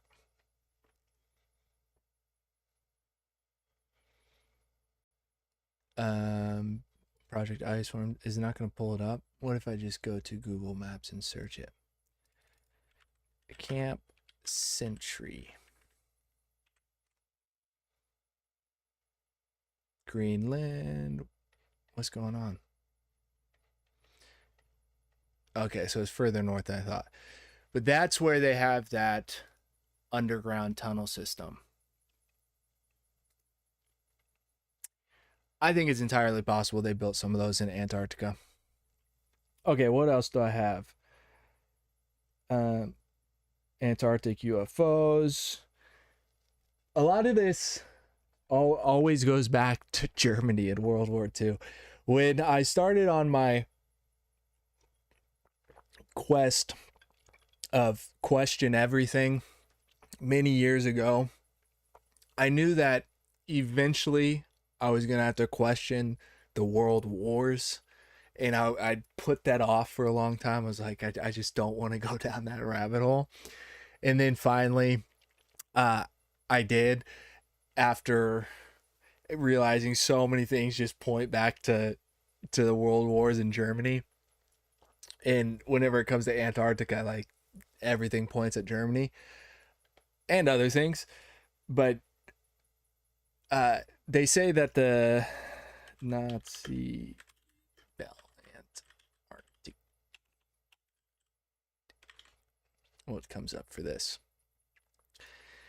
They say the Germans were interested in anti-gravity technology, and that some people say that they had it, and that they had the bell that was like a UFO anti-gravity bell. Pseudoscientific claims, of course, not supported by historical records or scientific research, of course. Why that statement there is not necessarily the most convincing is because if you know about Tesla, you know that when Tesla died, Donald Trump's uncle raided his apartment, because Donald Trump's uncle is CIA, and they raided Tesla's apartment and took all of his documents. So not supported by historical records is not necessarily the most compelling, like, debunked, because Tesla. There's a book, The Nazi Bell, Igor Witkowski, a mysterious device developed by the Germans in World War II, fiction regarding activity there. Let's just look into New Schwabenland and see what comes up. What else do I have on my list?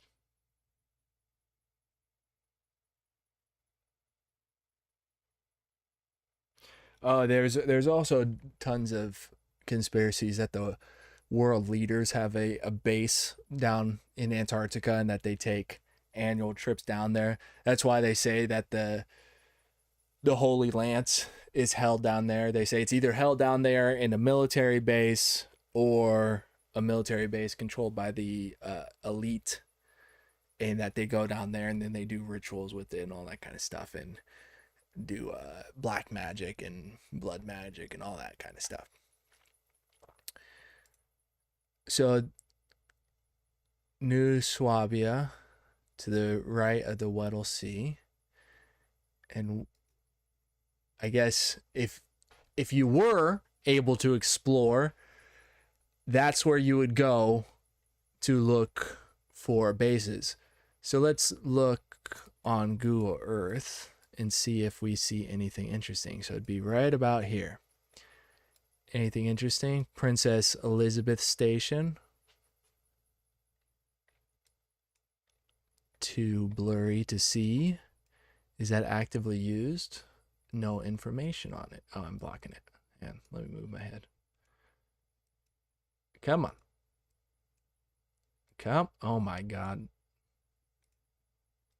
There we go. Prince Elizabeth Station out here by this mountain range in New Swabia, but let's see if anything comes up if we search that. I want to know if it's still in use. Located, Queen Law, Belgian, went into service in 2009, so it's a new one. But if you were to be searching for underground German bases, this would be the area to search. I'm sure people have already scoured all this, but let's see if we can find any completely like blurred out spots. What is this? That is just a cloud. Troll Station. That's definitely modern. What do you got to do to actually visit these stations? Like, who do you need to contact? I know to sail down there, there's some things you can do, and it's not insanely complicated.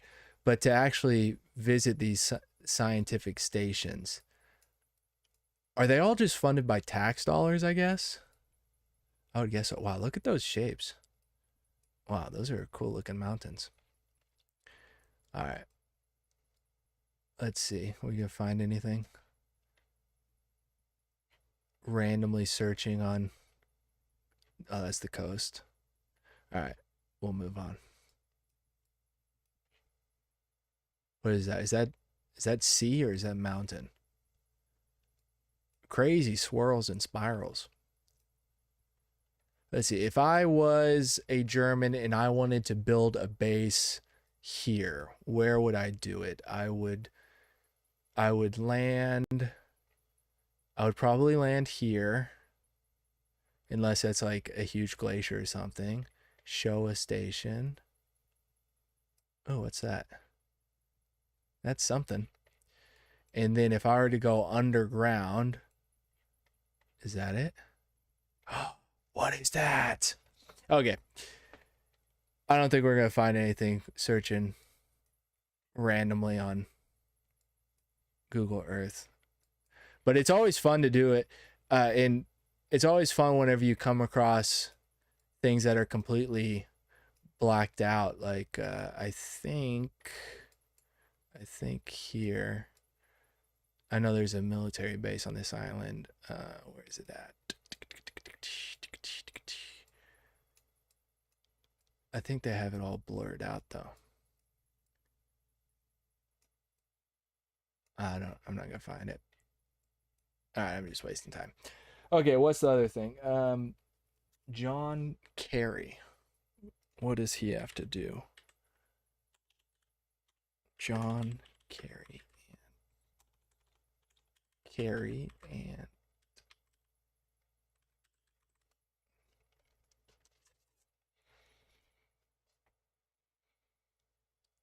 Secretary of State John Kerry visited Antarctica from November 10th to 12th in 2016, becoming the first Secretary of State and most senior U.S. government official.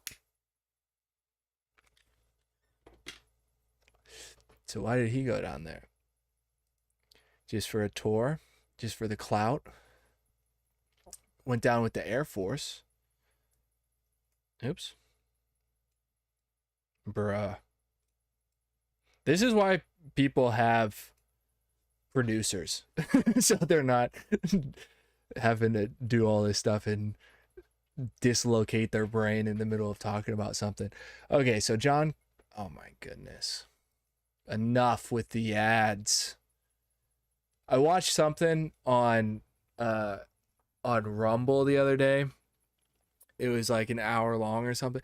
And I got, I think, 10 ads. What is going on with all these ads, bro?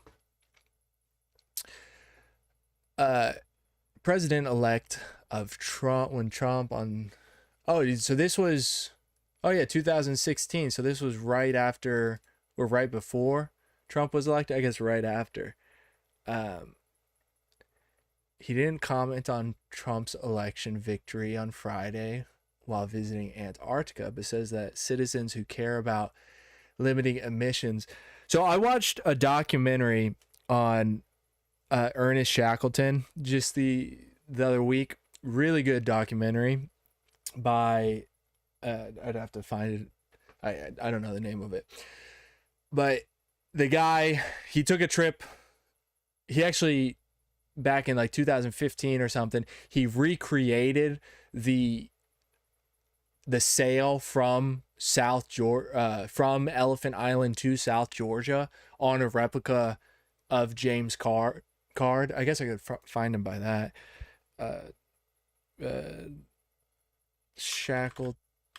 Shackleton sail recreation. What was the guy? Is that the guy, Tim Jarvis? No, he was British. He wasn't Australian. Anyway, this guy, he recreated that sail on the James Card with the same amount of people and did the 14-day sail, and he said it was hellish. But then he went back to South America, or Antarctica, on a big steel vessel, and they went down around and showed like the pack ice and like kind of recreated the story, had actors and stuff and built sets and whatnot, and then took the same type of journey all the way to South Georgia. And when he got to South Georgia, he was talking about there's Turnback Glacier, which is where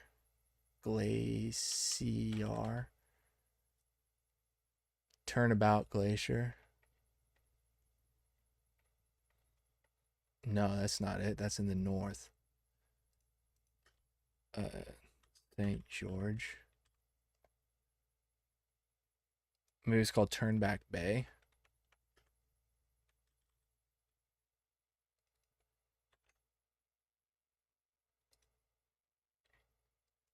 Anyway, there's a glacier on this island which is called Turnback, and the reason it's called Turnback is because when Shackleton and his two crewmates that were traversing across, I think they were going to Prince Oliver, maybe they were going to this one, I can't remember, but they came to this glacier and it was like a steep cliff, and so they had to turn around and go back to the interior, and so they named it Turnback. And in this documentary, the guy goes there and shows, you know, how far the glacier has receded since Shackleton's journey over 100 years ago. And, you know, then he does the whole story, the whole documentary, and then at the end he has the whole part about the environment, like everything, which it just gets so annoying in my opinion. But he was showing on this island, like this huge glacier had receded and all this like beach was available now. And obviously they don't build on it, but I'm not saying they should build on it, but there's a beach and there are grass and, you know, there's like life developing. And I was thinking, like, why do we want to save the glaciers exactly? Like, just so that, why do we want to save a giant layer of ice? I get the argument that they say, you know, around the equator in all the hot areas is going to be too hot for human life, is what they say is going to happen. But if all of this becomes habitable, and all of this becomes habitable, and all of this becomes habitable, and they're already working on the greening project in Africa. In China, they say there's more trees now than there were 100, 200, 500 years ago or whatever. Yeah, they're doing a bunch of bad stuff in South America, Brazil. They're chopping down a bunch of stuff. And I'm against, you know, the destroying of forests, and I'm for the regreening of the Sahara. I just don't understand the argument of why do we need to save the glaciers? Like, what does a glacier do for humanity besides just look cool? Because he in this documentary, he shows, you know, it's receded by a mile, half a mile or something like that. And he's saying it like it's a bad thing. And I'm looking at it thinking like, yeah, but now this island is becoming like habitable. Aren't more animals going to be able to use this island? Couldn't people use it if they want it? Like, I just didn't, I don't understand that argument. If somebody can make that argument, let me know. Am I just talking nonsense? Should we save the glaciers? Like, these glaciers here, they'd be like all the way out to here back in Shackleton's day. I don't know. Do you guys think we should save the glaciers? I just feel like it's isn't it way worse if the earth gets cold than if it gets hot? This seems to be, in my mind, that it's a much bigger problem for the earth to get too cold than it is for it to get too hot. Because yeah, what they're doing to try to stop it from getting warmer is they're shooting stuff into the atmosphere to reflect sunlight. And they already had the mini ice age like less than 150 years ago or whatever. At least that's what they say. But I don't know. Okay, what else I got on my list?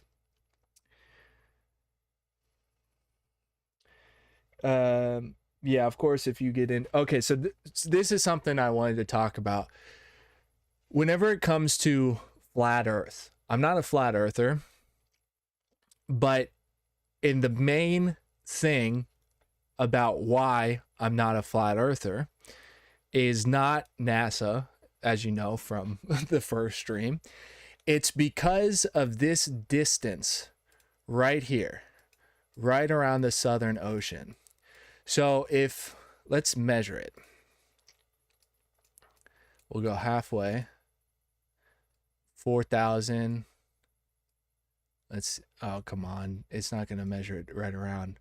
Can I add waypoints to the measurement? Okay, cool. Let's do it like this. Let's see if we can measure the, and it's going to be a little bit longer, I guess. If the Earth was the Mercator map that the, you know, is in the UN and is what the flat earthers say, then this distance here could not be 12,000. And then if we do, what is the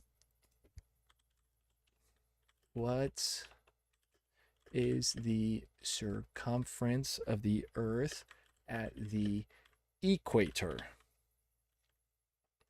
And this is where I think hollow Earth, as far as the conspiracy theories go, is more probable. Yeah, 24,000 miles. So the Mercator map can't be true because this distance is smaller.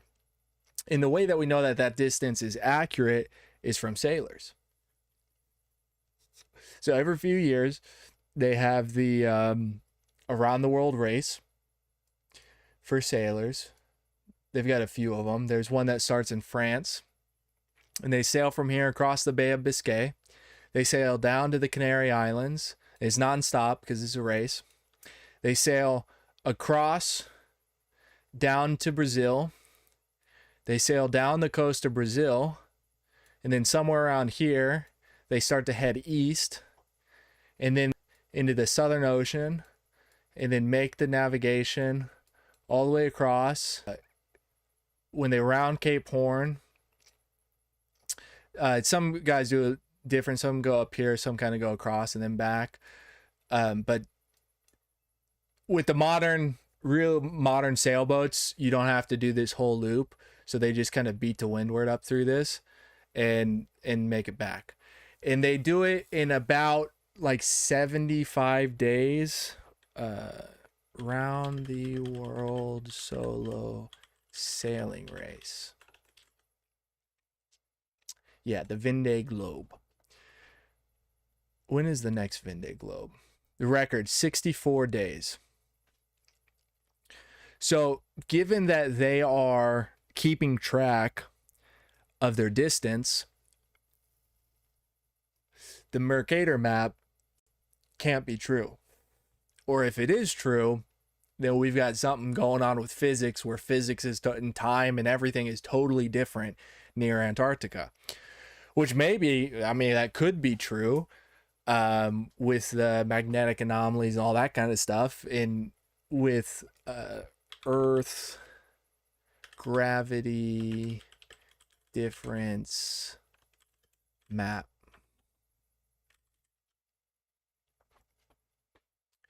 So this is a map of Earth's gravity. So I don't know if you knew this, but gravity is not standard around the world. It's actually quite different around the world. And you can see it around mountain ranges and whatnot. I don't know if it's heavier or lighter. But okay, so red is heavier gravity, purple is lower gravity. So down in Antarctica, you have places with lower gravity.